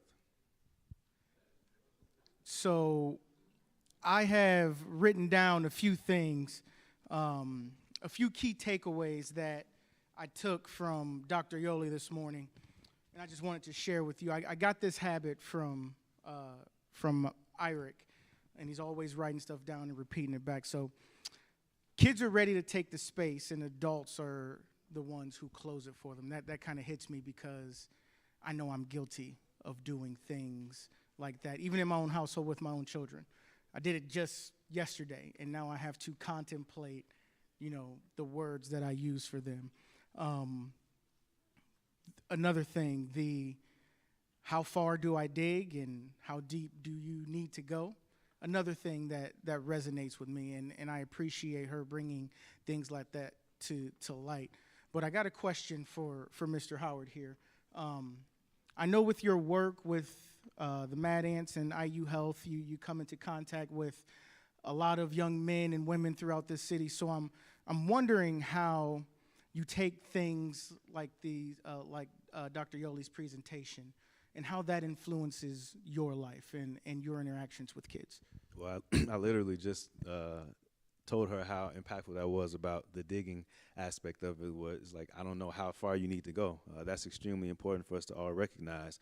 And for me, since I'm becoming an old man now, so when I go and talk to younger children, though I feel like I'm still like 17, but when I tell them how old I am, they give me that look that I know that I'm old, right? So I just try to continue to be around the youth to understand from their perspective, because they're growing up in the world that none of us ever grew up in, with the social media and the connectivity that they have with people all over the world. We never had to go through that.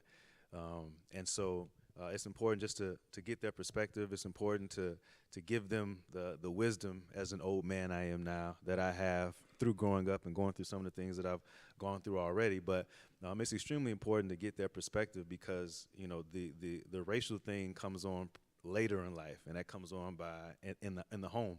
When they're at school, like, they have friends all over the place, and Fort Wayne being as diverse as it can be in certain schools, they have an opportunity to kind of mingle and get to know each other on a different level. So if we continue to cultivate that, we can have something special here in Fort Wayne. Could not agree more. And that brings us to a perfect segue of where we're heading within our programming. Right now we have Mr. Jeffrey Roberts is going to lead a panel discussion with some of the youth that are in the crowd with you today. So if I can get Mr. Roberts to come up with his young men and women, and we're going to allow them to take the stage and talk to us.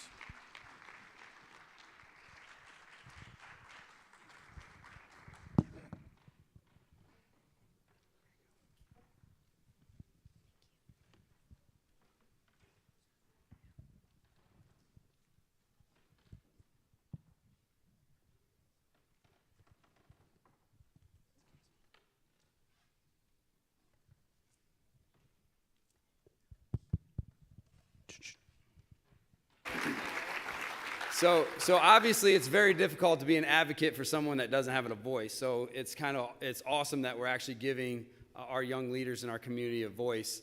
Nasia, Salma, Amir, Anya, and Calista come from all different backgrounds, but really whether it's age, whether it's race, ethnicity, socioeconomic or what, but they all are leaders within our community. Excited for them to kind of voice their opinion on maybe a couple questions, but I'm going to kind of let it go back and forth and see how they banter back and forth with the ultimate goal that you guys can see their point of view. And hopefully in the future, they're leading events like this to get more people involved that will be advocates for them and people like them. Okay, so ready? All right, so younger generations have been known to not allow race of others to be a roadblock of authentic relationships. Can you expand on that? If it's true, and why? And I know Nasia's ready to roll, so I'm just going to go ahead. Go, Nasia. So I would definitely say yes, younger generations are more open to interracial relationships compared to past generations. And I feel like this is supported through the increased rate of interracial relationships along with the increase in biracial population since it was passed in 1967. And the rise of demonstration against social injustice and unrest captured on cell phones and uploaded to social media have been largely led by people that are younger and more sensitive to racial intolerance. And this trend of youth responding to their racial climate also includes groups that are against racial integration and progress, such as the rise in far-right groups publicly protesting against government policies that support racial justice. So in a way, it's kind of a mix of both to me. You want to expand on that a little bit, of the why? The why? Yeah, why do you think it's a little bit of both?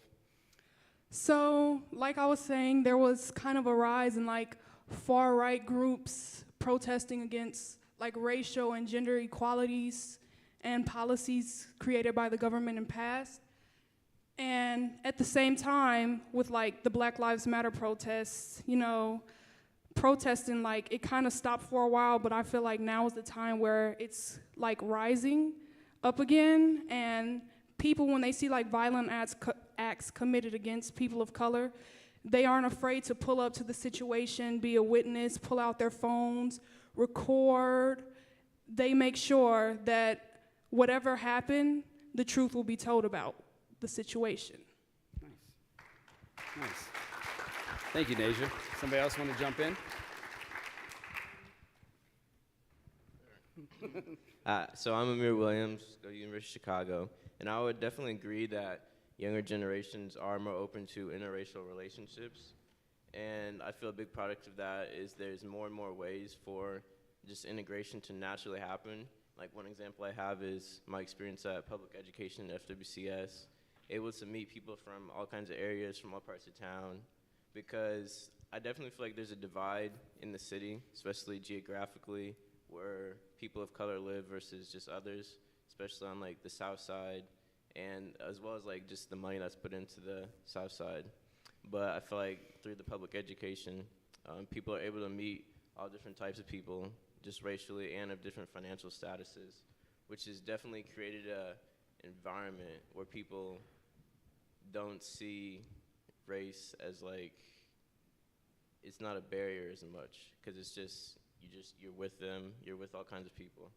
And with that, I would say it definitely does depend a lot on where you are and who you're around, because there are some parts of town or just other places, not even just in Fort Wayne, just in general, where like bubbles where certain ideals and such are passed around. And even between like kind of, I feel like this is a yes and no thing with the generations, like it's definitely a lot better than the past, but there's still biases and stereotypes that are prevalent amongst cultures and whatnot that make it difficult for cultures to integrate, and even people that are a part of cultures to integrate and whatnot. Thanks, Amir. Go, Clarissa. Go. And to add on what Amir said, I think because FWCS is so diverse and we are exposed to it from such a young age, it's just kind of instinct, and we're not really thinking about the people and like their skin color. If we were talking to, we just do it because that's how we were raised, and that's what we've been doing since probably first grade all the way to 12th grade. So yeah, instinct. Okay.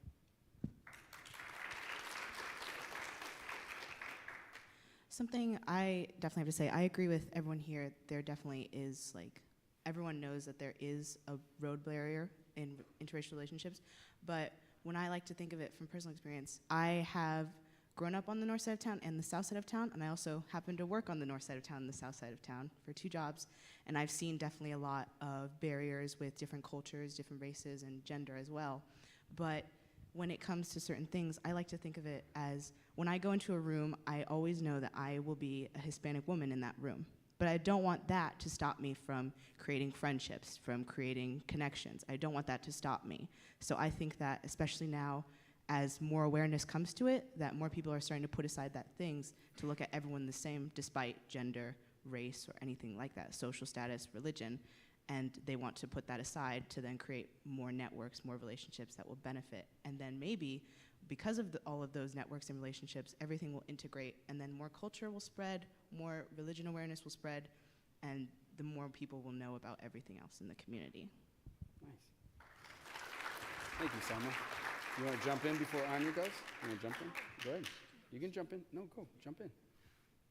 Jump in.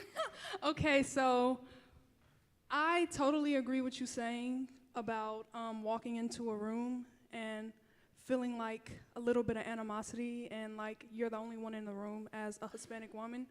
So I recently had an experience on a school field trip. We went to the National African American Museum of History and Culture, and there was a student. He was a white male, and we got to the exhibit, and it had a sign, a little warning that said, sensitive matter. And everything that had sensitive matter was like outlined in red, and it may not have been suitable for some of, the people or the tourists. So in this exhibit, there were pictures of group lynchings, along with like single man lynchings, with like a group of men standing around the murder scene, smiling at the camera. And he said something extremely inappropriate about the situation. He said, he pointed, nearly touching the glass that like enclosed the pictures, and he was like, oh, he's dead, they're dead, they're dead. And I remember standing there thinking, our friendship or anything we could have had is cut off, and I wouldn't want any person of color or anybody that's a part of a marginalized group of people to put up with any behavior like that. And I thought, are these principles that your parents instilled in you, or did you get them from somewhere else and they just don't know? And yeah, I just felt like I'm not gonna like hate you, totally be mean to you, and I'm not gonna let you as one single person keep me from bonding with other people, because I know not all white people are like that. So if I don't stand up for what I believe in and what's right, what type of future will I be setting for my own children that are soon to come if I say I'm gonna ignore this problem and let it continue? So that's what I believe.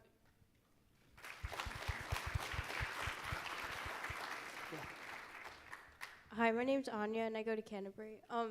So I would say, like, especially I felt recently, like, with the rise of, like, social media platforms like Instagram and Facebook and other places, especially Instagram, it's really helped to, like, spread, like, awareness about the issues that, like, we face like recently with like everything that's happening in the world in terms of like with respect to race and issues like that. And I think we should like continue as like young people, and not only our generation but like older generations as well should continue to like use these platforms to like spread awareness about issues that like we believe in, because if like we don't stand up for these things, then they'll just continue to be a problem, and like our kids will like continue to have these like same beliefs that we need to try to change. And so I just think like Instagram could really help us like spread light about these issues. Love it. Thank you, Ani.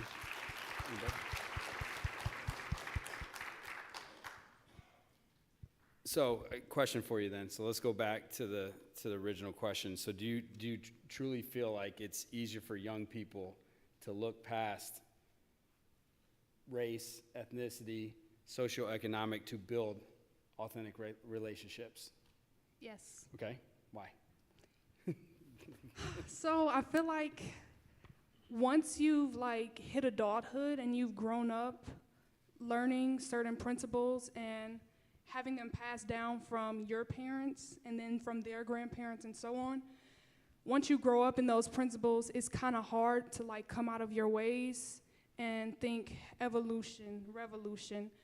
But with young people, it's like their minds are still really impressionable. They aren't even fully developed yet. So there's like still hope and there's still a chance. And I feel like we should take that opportunity.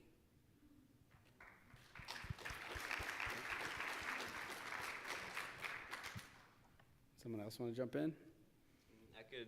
I could build on that. Just, yeah, I agree, and just many things we've said already, but just an emphasis on how more opportunities for people to meet all different types of people, and even in the situations where, like, one thing I always look to is, like, nature and nurture are a big part of impacting who a person is, how they develop, what they believe, and all that.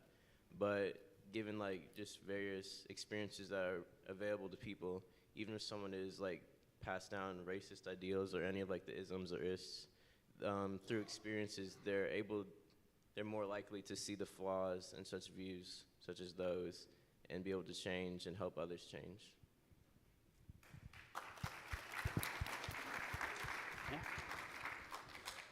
I also agree that the younger generations can look past all this, because when you are part of a younger generation, you see all of what's happened, because I always like to say you learn from past mistakes. So you learn from what your parents say not to do, you learn from what your grandparents say not to do.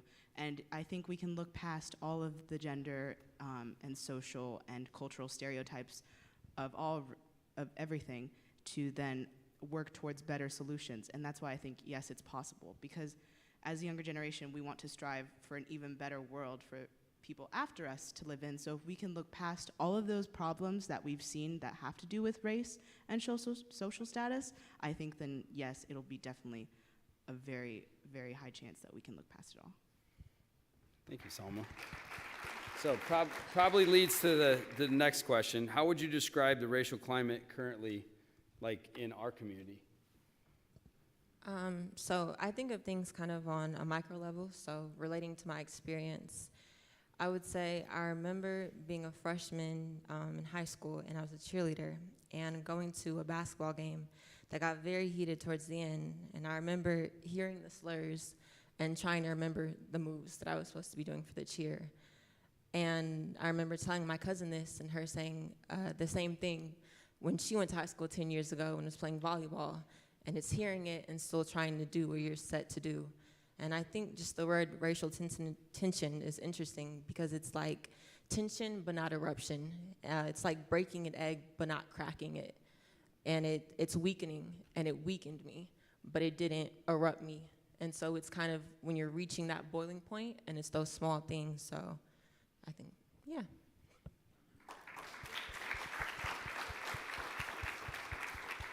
Somebody else want to chime in? Go, Nasia. Okay, so I am from Birmingham, Alabama, which, if you all don't know, it is known for the civil rights movement and standing up for what's right. And it is, when I was still living there, it was about 70% black. So growing up there, it was like kind of, I felt like I was the majority, but like I was comfortable around all races of people. But when I moved here my freshman year, which was like 2 to 3 years ago, it was a big, really, really big culture shock seeing that like it wasn't the same as Birmingham, Alabama. And it took me some time to like adjust, but at the end of the day, I faced definitely racial tension from a lot of the white students at my school, but to this day, I still like get along with white people. I'm not like, oh, a few of you did this to me, so I'm just gonna like stay away from you guys altogether, and I'm always gonna stay on the defense side. So yeah, I've learned to adjust, and that's my story.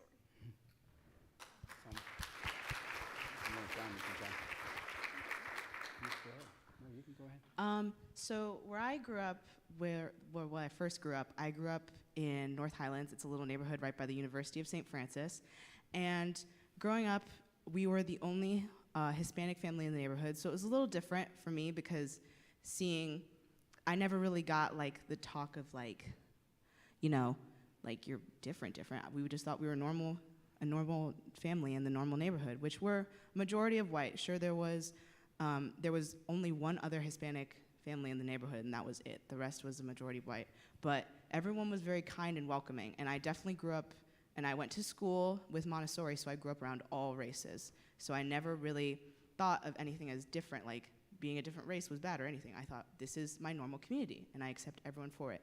But then finally, when I got to middle school, I got to experience, I'll never forget it.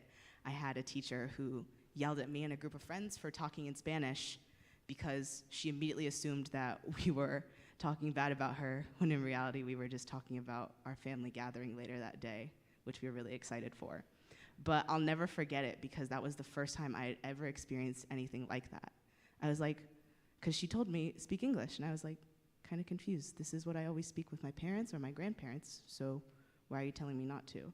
But other than that, I won't let that, and like Naja said, I won't let that affect for me for the rest of my life because I've grew up around all kinds of climates of different people. And that's my little story.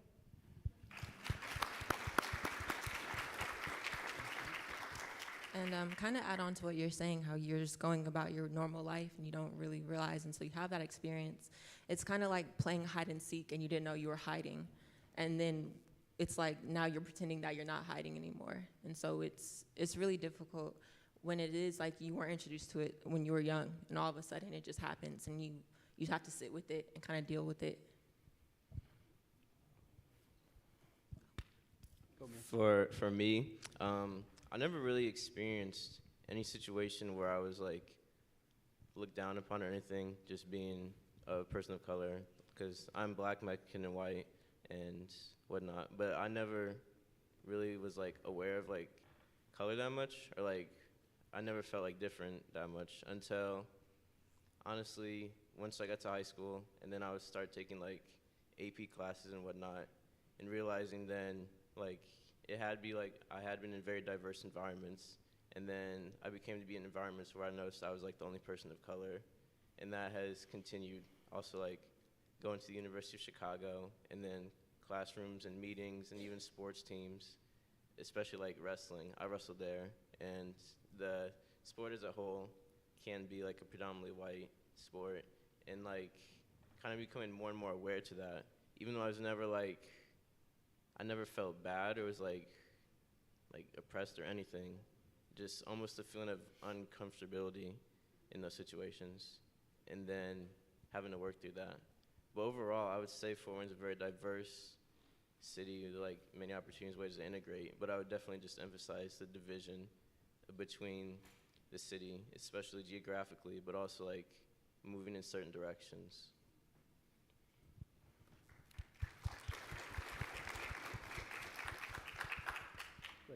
So I would say, so like the first time I kind of felt like out of place was like in second grade when I was like going to the lunchroom, and I would like pack my own lunch, and it would be like Indian food, and everyone else would get like the school lunch, or they'd bring their own food, like a sandwich or something. And so like I just remember like the first time I like bringing in Indian food, like people would like look at me and like, oh, like what is that? Like, and it was more like they were just interested to hear about what it was. They weren't like making fun of me or anything. But I think I like kind of took it in the wrong way. I was just like, I kind of felt like ashamed of like what I was eating and not just eating like a regular sandwich like everyone else. And but I kind of like, I overcame that, and like, I, like after a while it got to be like, when people would ask me, I would just like explain to them what it was, because I saw it more of it like, they were just interested to hear about what I was eating, and like the different foods and stuff, so, yeah. Thank you. Thank you, Anya. Okay. So we're gonna wrap up with one question, and they're gonna kill me because I didn't give this to them beforehand. Okay, in one word, what would you say when someone says advocacy? So in one word, when someone says advocacy, what would you want or what would you like to have happen? See if they can do it in one word. Come on. Say that one more Yep. time. Say it one What more word would you like to see said when you think of advocacy? Equity. Awareness. Righteousness.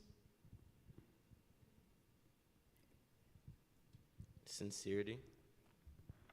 Action.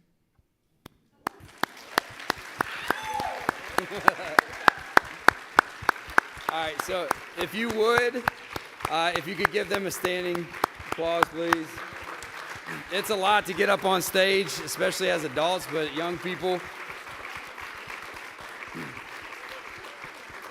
But if you think of the idea of a student panel, and I want the young people that were here high school age, middle school age, and college age, if you guys would stand up, because you two, all of them volunteered to do this today, by the way, which is pretty crazy.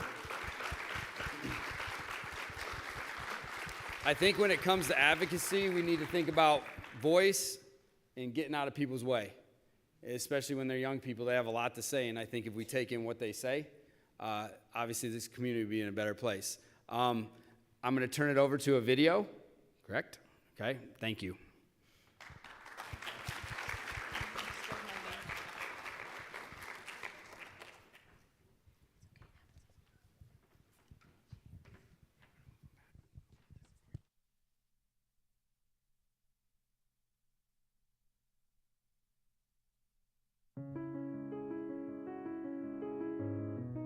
When people say, I don't understand why we need to talk about race, this is the problem, and I do say a problem in the sense of Norman Rockwell, when he painted the image of Ruby Bridges, the 6-year-old child integrating schools, he entitled it The Problem We All Live With. We are all living under the social construction of race. We are raced beings. It is fundamental to our identity, is how we see the world, is how we experience the world. So to not talk about race is to not talk about a significant part of our being.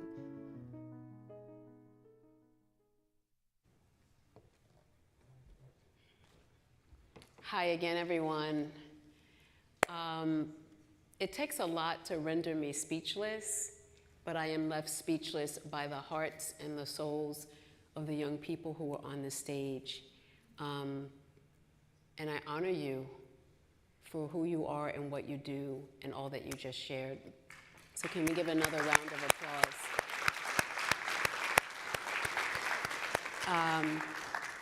I'm grateful to be back. I missed you. What an incredible day. I actually want to share two things. The first is I would like for you to talk to at least one other person and share your name story. And there's an activity that I did not put in here. And it's a beautiful, powerful image of, clearly it's a woman, but you don't know the race of the woman because her face is painted, right, with all different colors, the colors of the earth. And an activity I was gonna have us do was called race stories, like to tell a race story. Maybe we can do something like that the next time I come back, but I was just thinking how powerful it was that each of the young people began to naturally tell a race story. And that is because we are socialized to be focused on race so much, it impacts everything we do. We have such an incredible opportunity to write different stories and to aspire to the stories that the young people have spoken about of what can be different. And I hope that we can be courageous enough to do just that. So those are the two things I want to share. Perhaps the next time we come together, we can go a little bit deeper and share race stories. But I want to honor the race stories that were told on the stage and ask for you to turn back to your name story and one other person and share that name story. And I'll come back for you in about 5 minutes.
So on your cue, the next slide will be the James Baldwin. Baldwin. Okay, thank you.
Two more minutes.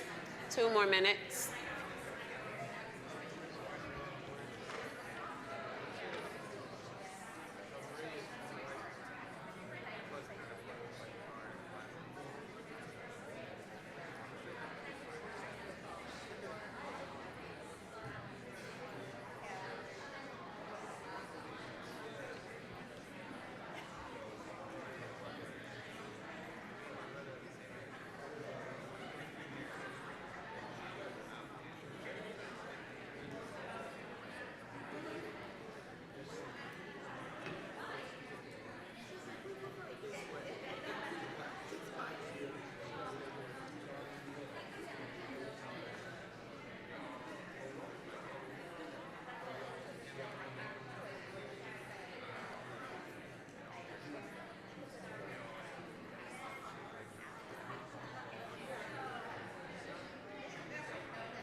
Okay, sorry to interrupt.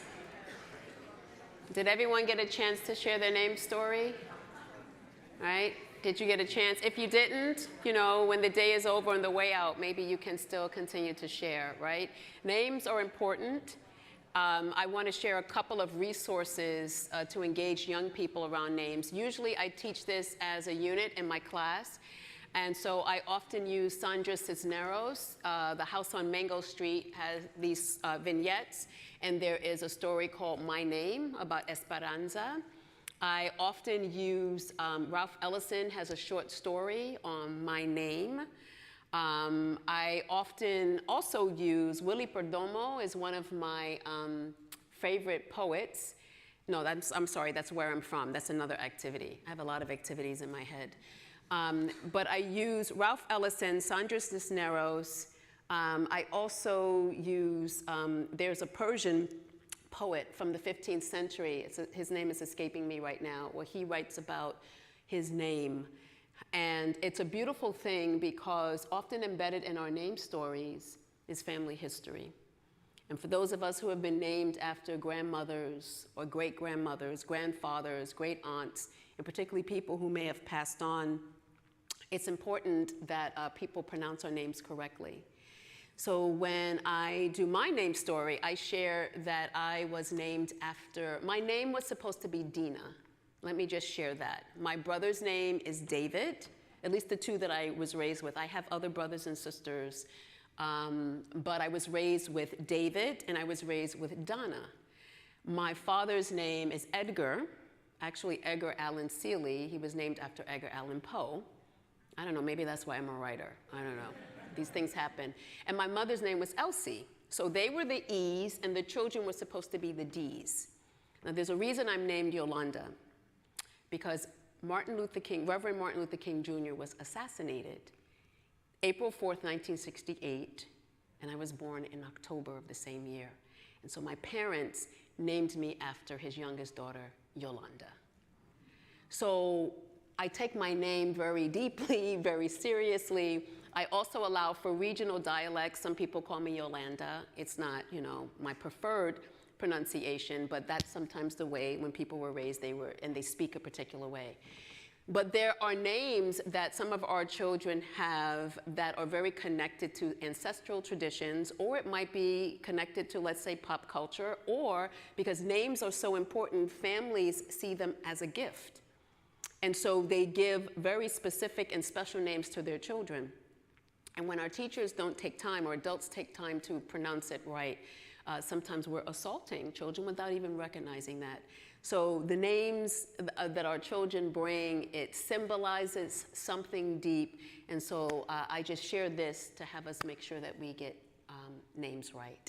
Right? We want ours to be done, said correctly. Let's make sure we pay attention. And so telling name stories, you often learn a lot more about a young person or any person than just their name.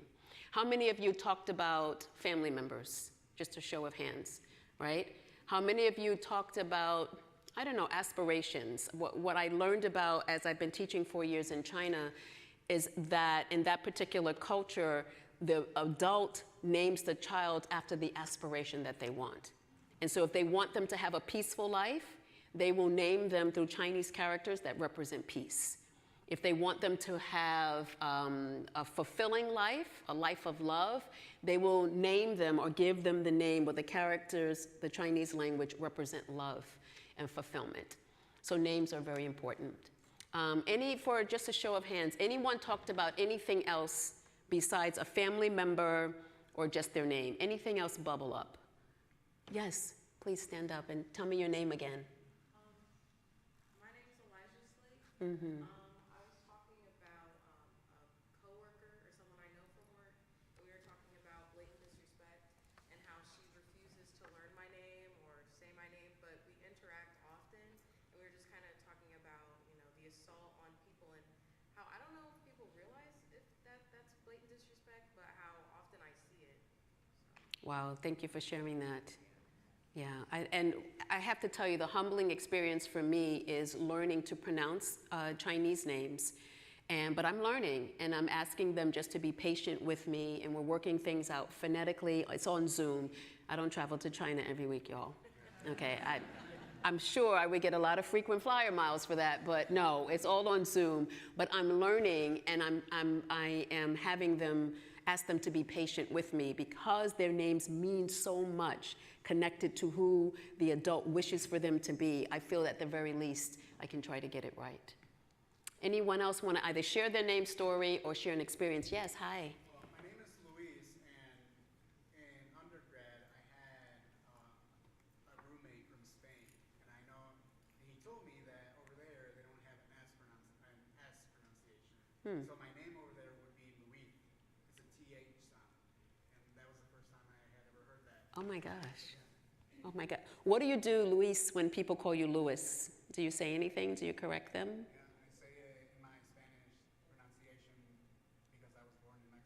Oh, that's so beautiful. Thank you for sharing that. Anyone else? Their name story or any related story connected to names? Okay, beautiful. Thank you for doing that. That can't be right. Right, David, I was supposed to tell you that James Baldwin, not that Dr. Faye, I don't want to see your name in lights. Right? That actually gave me comfort in the moment, I want to tell you. There you go, I'm looking at you. But here we have Uncle Jimmy again. And in order to have a conversation with someone, you must reveal yourself. So I just share that quote with you as a way of encouragement as we seek to go beyond the surface of getting to know our students and getting to know each other, being willing to reveal things about ourselves. So here's the model again, and I want to talk for the next few minutes today about critical humility and about, I think I'm saying a little bit more about critical love. So critical humility is remaining open to understanding the limits of your own worldviews and your ideologies. And if we could move forward in the world, I think with more humility, it'll open up space for deeper conversation.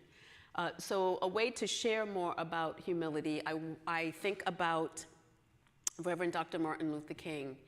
And I'm sure some of you may have heard this quote before. He said, "If you cannot fly, then run. If you cannot run, then walk.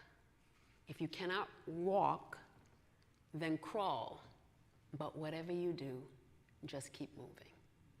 And so this is the quote that I bring here to United Front, to Fort Wayne United, to keep on going in the direction that you're going, to keep moving. And each of you are at different stages about talking about race, about recognizing race in your lived experience and in those. And so what I'm inviting you to understand is that wherever you are, to understand the patient urgency, right? That's my friend, Dr. Lalitha Vasudevan.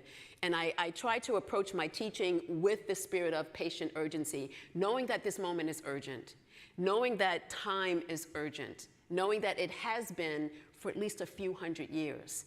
And at the same time, recognize that there also has to be a patience to pull people along. But whatever it is, just keep moving. So that's my, I'm hoping that you're inspired by that. And I think a lot about, you see, Ruby Bridges. Ruby Bridges passed away about, I guess it's been 3 years. You know, after COVID, the time is just so, what is today, by the way? Right, that's my humor coming out. Thank you for those who laughed. For the 2 people who laughed, thank you very much.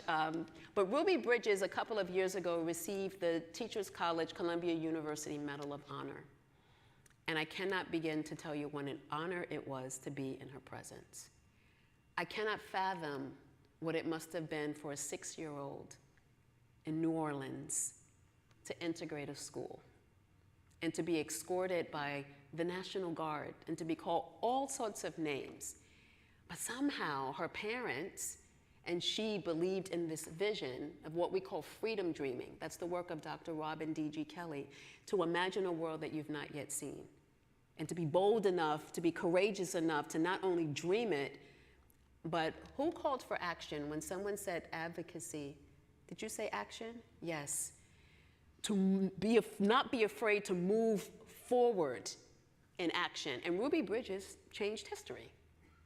The Little Rock Nine They change history, and so on and so on and so on. So I think a lot about this Norman Rockwell painting, The Problem We All Live With. And I talk about it a lot because as I think about race, it is the problem that we all live with. Depending on our positionality, we live on different sides of it. But as Spike Lee would say, we've all been bamboozled, right? We're all connected. As Lila Watson says, you know, my liberation, if you're coming to do this work, coming to do it with me, because my liberation is tied up with yours. So being in this together really means, in the words of June Jordan, that we are the ones that we've been waiting for. It's not the next person. It's you, the person right in the seat. And so this is a problem that we all live with, so therefore it is a problem that we all have to dismantle.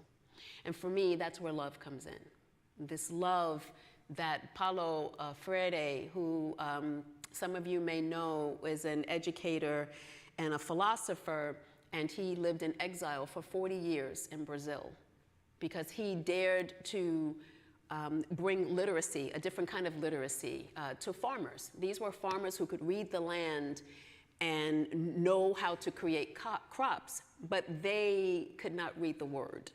So he talked about reading the word and reading the world. And because he dared to open up their consciousness, the Brazilian government saw him as a threat. And he spent 40 years in exile. So Paulo Freire, who also talks about this idea of the banking concept of education that we have to rid of in schools, that we tell the children what they need to know, then we give them a test, and we see how well we taught it, because it'll be based on how well they passed the test. So that banking model, that we make the deposits, and then when we're ready to feel good about our teaching, we withdraw. So Paulo Freire talked about a type of love, a pedagogy of love for freedom. Reverend Dr. Martin Luther King talked about that same type of love, that there is no love without justice. They're intertwined. And this critical love that I'm sharing, it's a profound and ethical commitment, I'll say it again, to caring for the communities that we work in. I see United Front as exemplifying critical love for Fort Wayne. The initiatives are a profound and ethical commitment for the community of Fort Wayne. And so when I think about critical love, how I theorize it in my mind, it is about love and a sense of belonging and anything that works against oppression, anything that works against the overuse of power, trying to have power over someone else's mind, someone else's body. It is an exact antithesis of freedom, right? So I have a question for each of you. I want you to take a moment, give you a moment to pause, and to think about this question. How can critical love, a profound and ethical community for the youth and families that you serve, right? How can that penetrate your work? How can critical love penetrate the work that you do for youth and families in the Fort Wayne community? And I just want to give you a moment to reflect on it, but if anyone would like to stand up and share how it already is exemplifying the work that you do, exemplifying critical love, or how would you freedom dream a critical love that you've not yet seen, but you know that can be possible. But first, let me give you some think time, right? All good teachers give some think time. So I'll give you about maybe a minute just to consider the question, and then we'll come back together. And in this case, think about your own sphere of influence, directly what you do with youth every day. How can critical love penetrate your work with youth, but by extension, the youth's families?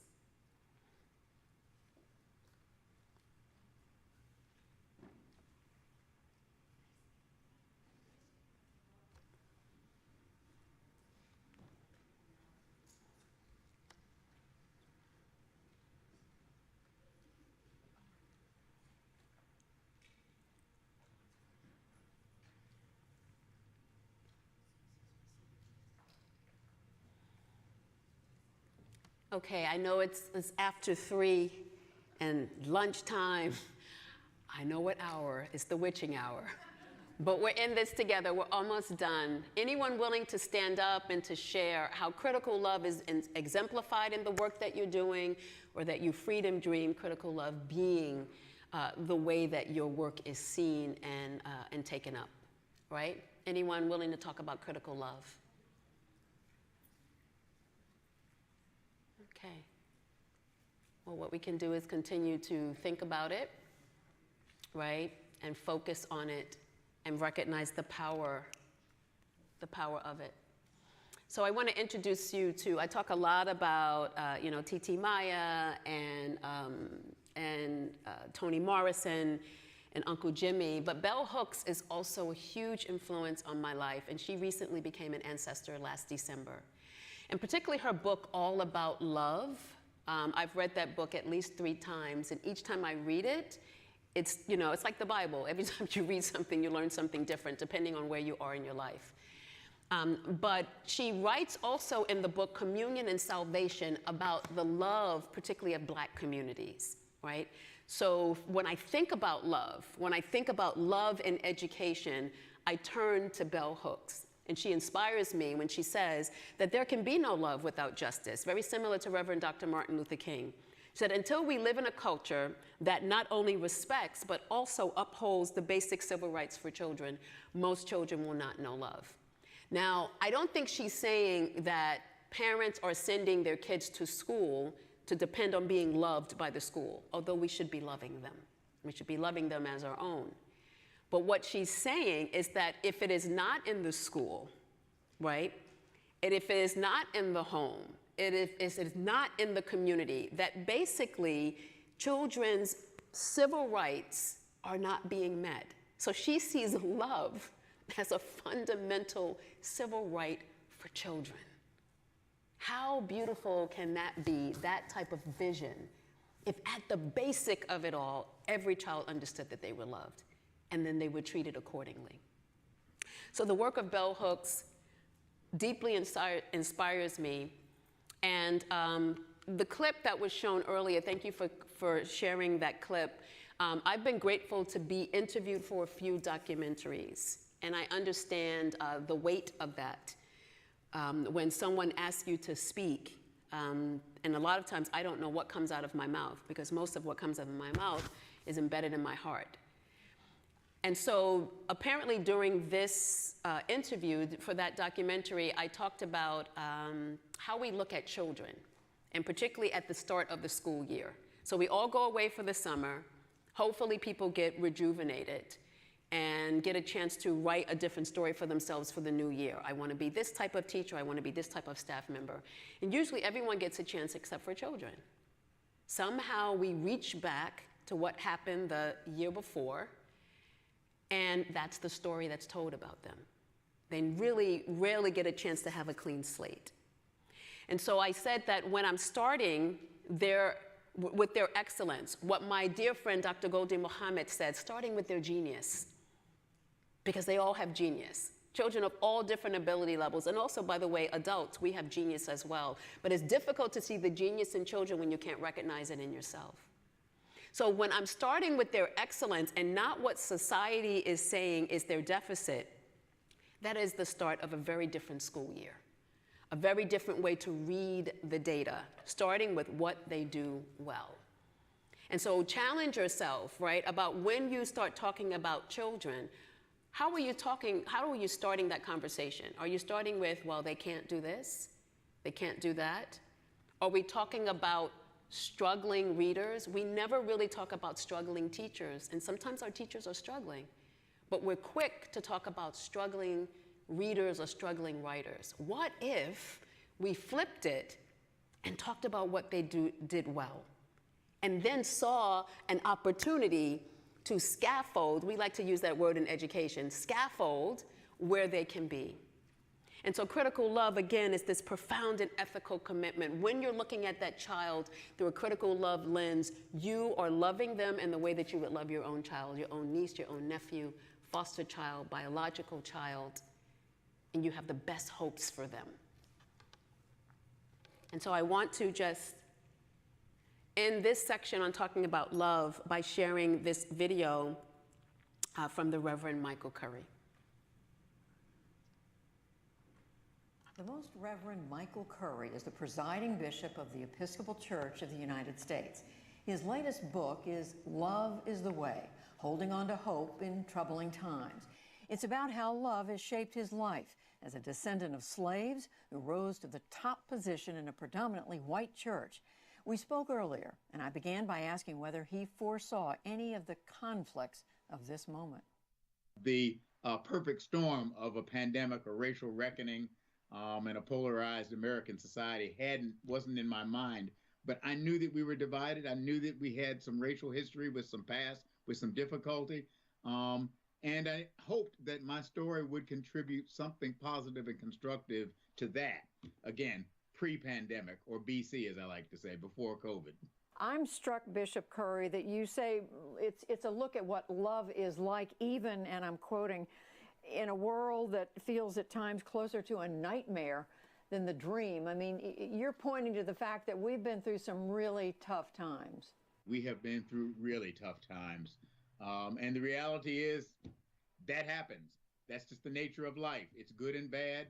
It's the alchemy of all of it mixed in together. I've been blessed in the course of my life to have been around people who have not given in to fate, if you will, who've been people of faith, people who have struggled against the odds. And one of the patterns that I've seen in their lives has been that they were people who would not submit to selfishness or hatred or bigotry, but who really did live lives of love and believe in it. I remember my Aunt Lillian, when I was a kid, used to tell us, and she was quoting Booker T. Washington. I don't know if she knew it, but she was. She used to say, never let anybody drag you so low as to hate them. I grew up with a father who worked in civil rights against the odds. Barack Obama wasn't even on the horizon in 1960. And yet hope goes beyond the moments and the exigencies of the moment and dares to believe in something possible that we can't even see. It's kind of like George Bernard Shaw. Some men see things as they are and ask why. We dream things that never were and ask why not. That's hope. That's living by the power of love. And that's living in spite of a nightmare. There are many people who have loved America in spite of the fact that America often didn't love them. Native American folk, Black folk, Latinx folk, poor folk, who have not always benefited from this great country, but they've loved America. You know, my grandmother had my two uncles, their pictures. I can remember their pictures in their Army Air Corps uniforms, having fought in World War II. She lost members of her family. The two of them came home during that war. My wife's grandfather fought in the First World War. She's actually got his discharge papers from World War I. Black folk, they fought for this country and had to fight in order to fight for this country, not necessarily because of what the country was, but because of what the country, sometimes in spite of its contradictions, stood for. We hold these truths to be self-evident, that all men are created equal. That's true even when our country failed to live up to that. That's what people like Ruth Bader Ginsburg stood for, in spite of the contradiction. That's what I mean by hope. Hope doesn't just accept the way things are. It dares to hope and believe that something can be different, and then works to make that happen. And Bishop Curry, how do you make this apply in people's lives when we live in such a politically divided time, such a time of when people look at each other across this gaping divide in our country? That is where love actually comes in. If we take love out of the sentimental, take it out of even the romantic, just for a moment, and think of the kind of love the scriptures talk about, the kind of love that Moses talked about, that Jesus of Nazareth, that our religious traditions have spoken of. That kind of love tends to be unselfish love that actually seeks the good and the welfare of others as well as the self. On the Great Seal of the United States, above the eagle, are the Latin words e pluribus unum. Those words come from the writings of Cicero, who said, and I quote, when a person loves another as much, if not more, as he loves himself, then e pluribus unum, one from many, becomes possible. That is the motto of this country. It is based on willingness to love and be concerned about others as well as yourself. That makes one nation under God, indivisible, with liberty and justice for all. Love is the key, because love is unselfish, sacrificial living. And when we live like that, then Congress can work.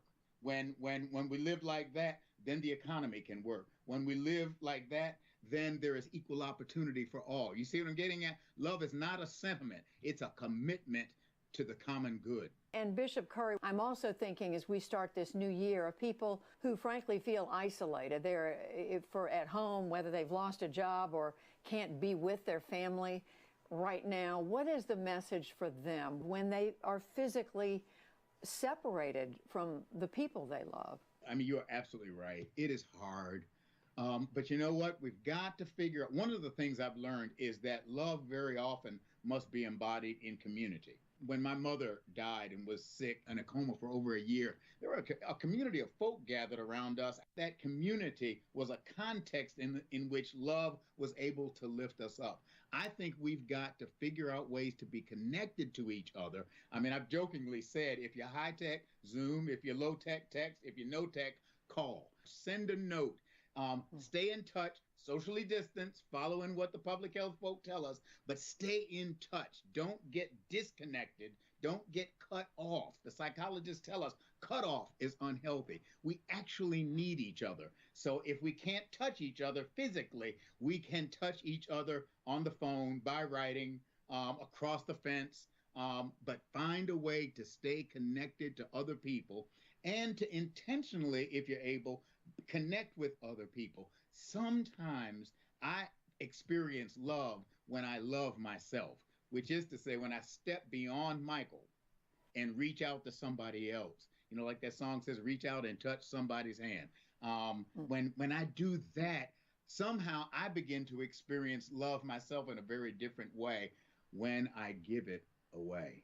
Such good advice in a book that is full of good advice and full of a lot of wonderful, wonderful stories. It's Love is the Way, Holding on to Hope in Troubling Times. Bishop Michael Curry, thank you so much. It's very good to see you. And Happy New Year. Judy, God bless you.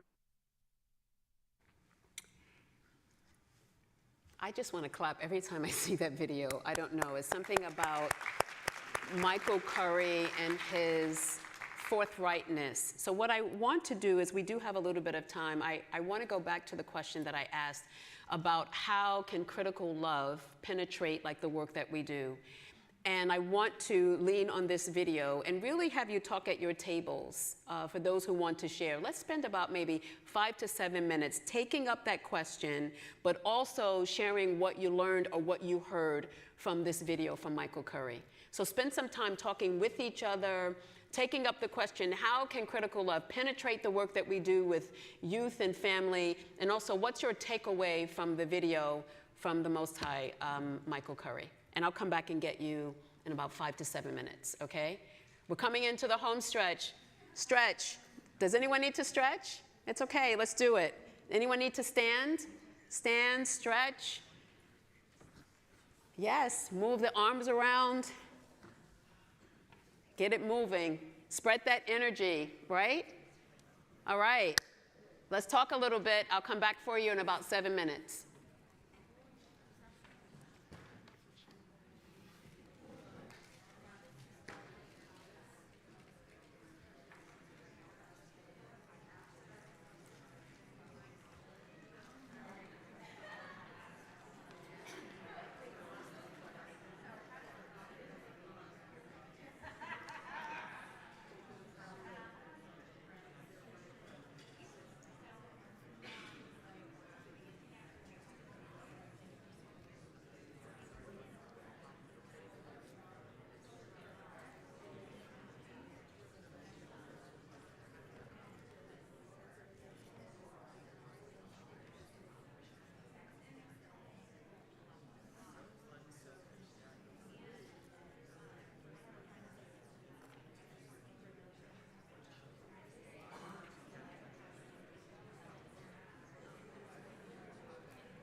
Hello. We are so amazing. We're so ahead of schedule. Did y'all notice that? Did you notice how we're ahead of schedule? So does anyone need more time? Raise your hand if you feel like you need more time at your table. And this is just like more time. Okay, why don't we give 2 more minutes, please? 2 more minutes. I'll come back and get you in 2 minutes.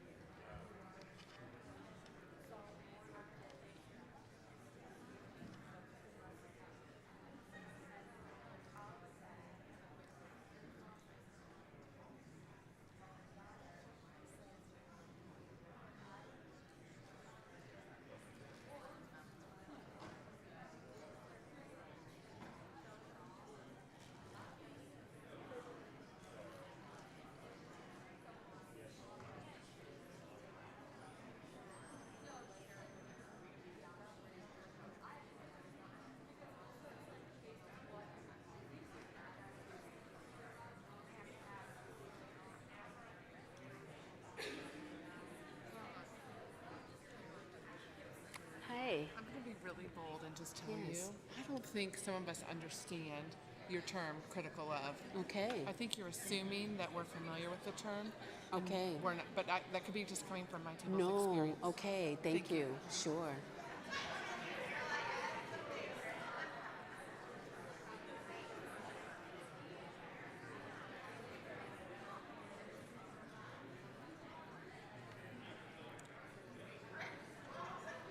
Okay.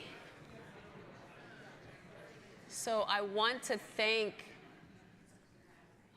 I'll say a friend, a colleague who came up, because there may be some who are not familiar or understand what I mean by critical love. So I just wanted to take a moment, maybe to go back, David, to the slide of the pyramid. And this is how I am defining it, right? So one thing I'll say about the word critical. So you see on the pyramid, when we get to it, it says critical love, critical humility, critical reflection. So let me say something about the word critical. And often in education, we'll use it in front of a theory, like a critical theory, critical literacies, critical race theory. And that word critical means a discussion of what we normally don't talk about.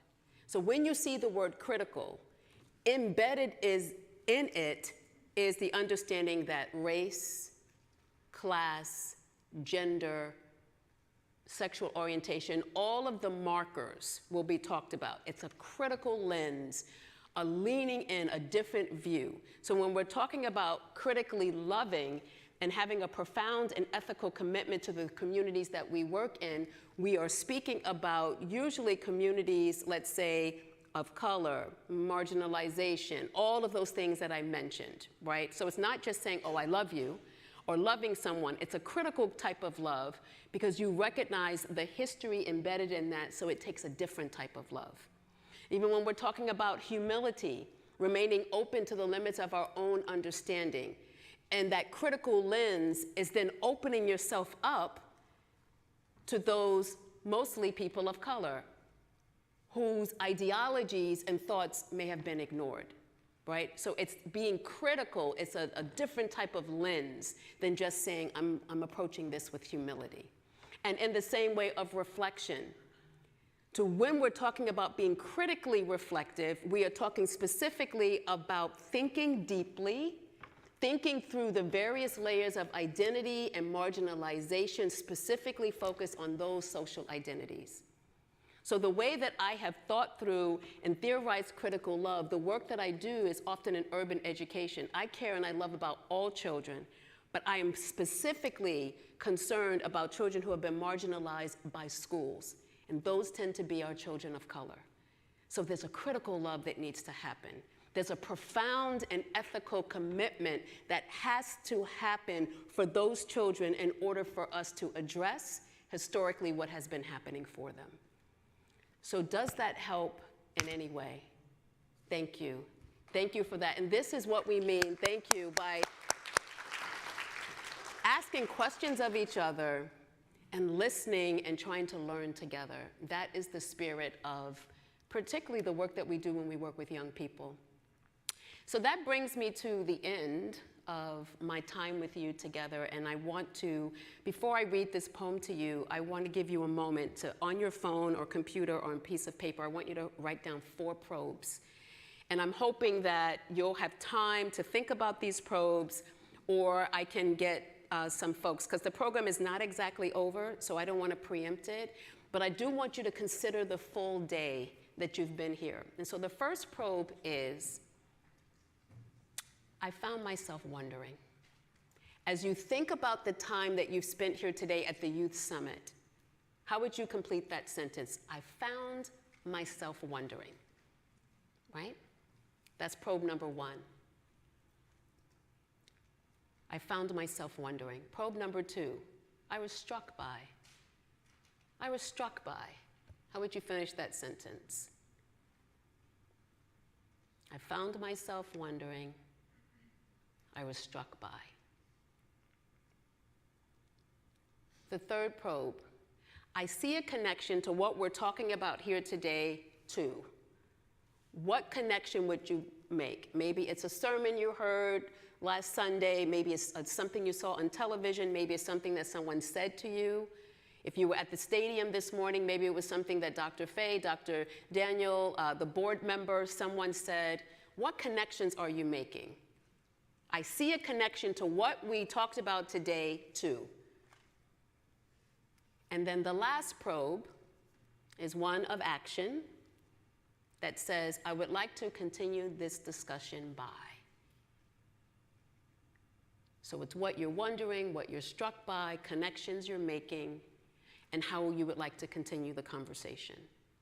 And so here is my invitation for you to bend towards justice. My arc of self bends in favor of love. Asking hard questions and waiting for answers that don't offer conclusions, just more wonderings about how I and we can live a life worthy of the children who come after us.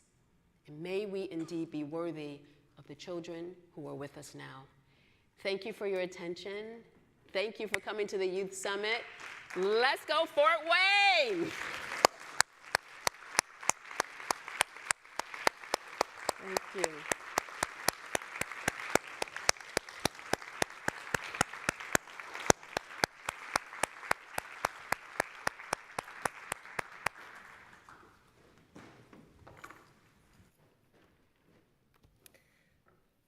Good afternoon, and thank you all so much for being here for the inaugural event for Fort Wayne United's United Front Youth Initiative.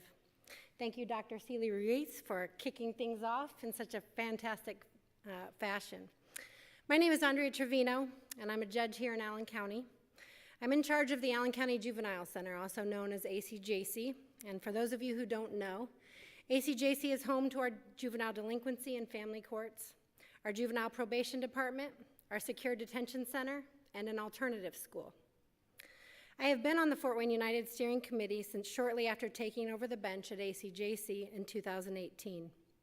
Since that time, our court has partnered with Fort Wayne United to promote the mission, including bringing the community together to attain equity, education, and organizational transformation. I want to take some time this afternoon to reinforce why your investment of your time and energy into our youth, their families, and programs like this is so crucial. I don't know about you, but I find it very easy to be consumed by how difficult our daily jobs are when we are in those trenches every day. What we sometimes lose sight of, and what we must never lose sight of, is that it's not easy being a kid either. The kids we see come through the justice system often come to us from surroundings with some combination of poverty, violence, abuse, criminal element, substance use, or trauma. Their foundations are often broken or unstable. Children are products of so many variables that are involved in their upbringing. Even for me, my childhood was less than ideal. My parents argued often and loudly, and frequently those arguments resorted to physical violence. I remember the broken furniture and holes in the drywall after those fights. We endured abuse to our bodies that required medical treatment. I remember vividly the day my dad packed his suitcase and walked out the door, and from that day forward, we lived in separate households. My mom took a job as a preschool teacher at Catholic Charities, and they allowed me and my younger brother to come in to work with her because she couldn't afford childcare. They gave us clothes from the lost and found box, and they sent us home with unused portions of blocks of government cheese, sleeves of crackers, and juice that they hadn't used for the week. My mom eventually remarried, and our financial situation improved greatly. But the verbal abuse at home from her second husband did not improve. I went to inner city schools, and I had a diverse friend group. I hung around with kids and families with situations far worse than mine. I was an angry teenager, and I picked a lot of fights. I chose bad friends, had guns drawn on me, evaded injury, and a few times even death. I stayed out too late, and I did things I wasn't supposed to. Still, I somehow managed to keep good grades and to excel at sports. I've certainly come to realize that my story is not unique. It's not the worst by any stretch of the imagination. And let's address the elephant in the room. I will never know what it's like to be Black or person of color and endure those racial inequities or racism. Fast forward to 2003, I graduated from law school and began work helping families and serving as a guardian ad litem. In 2003, I was appointed magistrate in Allen Circuit Court, and in 2018, this previously angry, traumatized, and sometimes misguided teenager was appointed by the governor as a judge helping our most vulnerable population, our youth.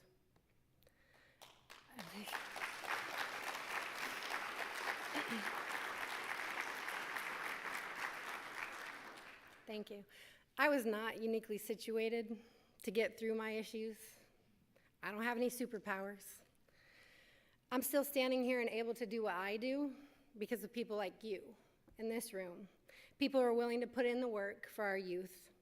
I had teachers, coaches, mentors, neighbors, and family friends who quite literally kept me in the rails, kept me alive, and saved me with love and humanity. I'm more effective at what I do because of the education provided by and the willing collaborations by groups like Fort Wayne United. How you and how we collectively show up for our youth to build foundations and promote a shared humanity will not always look the same. At times, building the foundation for our youth will be something big, like development of groundbreaking programming. Other times, that foundation will be built by you through simple acts of respect and kindness. Giving a child someone, a friend or a mentor, maybe their first someone, that they simply don't want to disappoint. It's not always easy being a kid, but it's this journey in which fractured souls can be made whole again. It's this journey in which wounds and pains can be healed and stronger foundations can be built, all with the help of people like you. The youth we help can better realize their potential and one day be standing right here. Thank you for attending today, and thank you for all you do for our youth and to promote a shared humanity today and every day. I want to thank Greg and David, Irick, the team from Fort Wayne United. Thank you to the doctor for coming to share her wisdom with us today. On the screen, they're going to put up a QR code, and we just ask that you take a quick survey so that we can continue to bring effective programming to you. Thank you again for your time today. I appreciate it.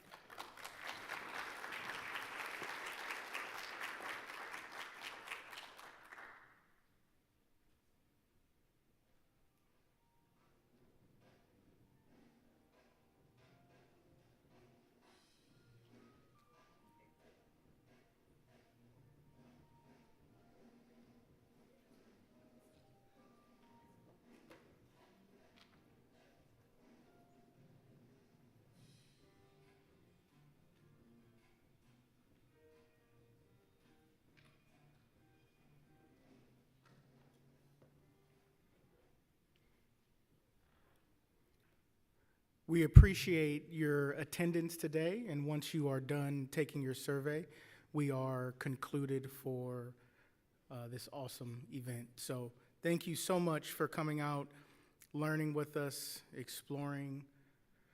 Thank you again to Dr. Yolanda, and hopefully we will see you all again next year.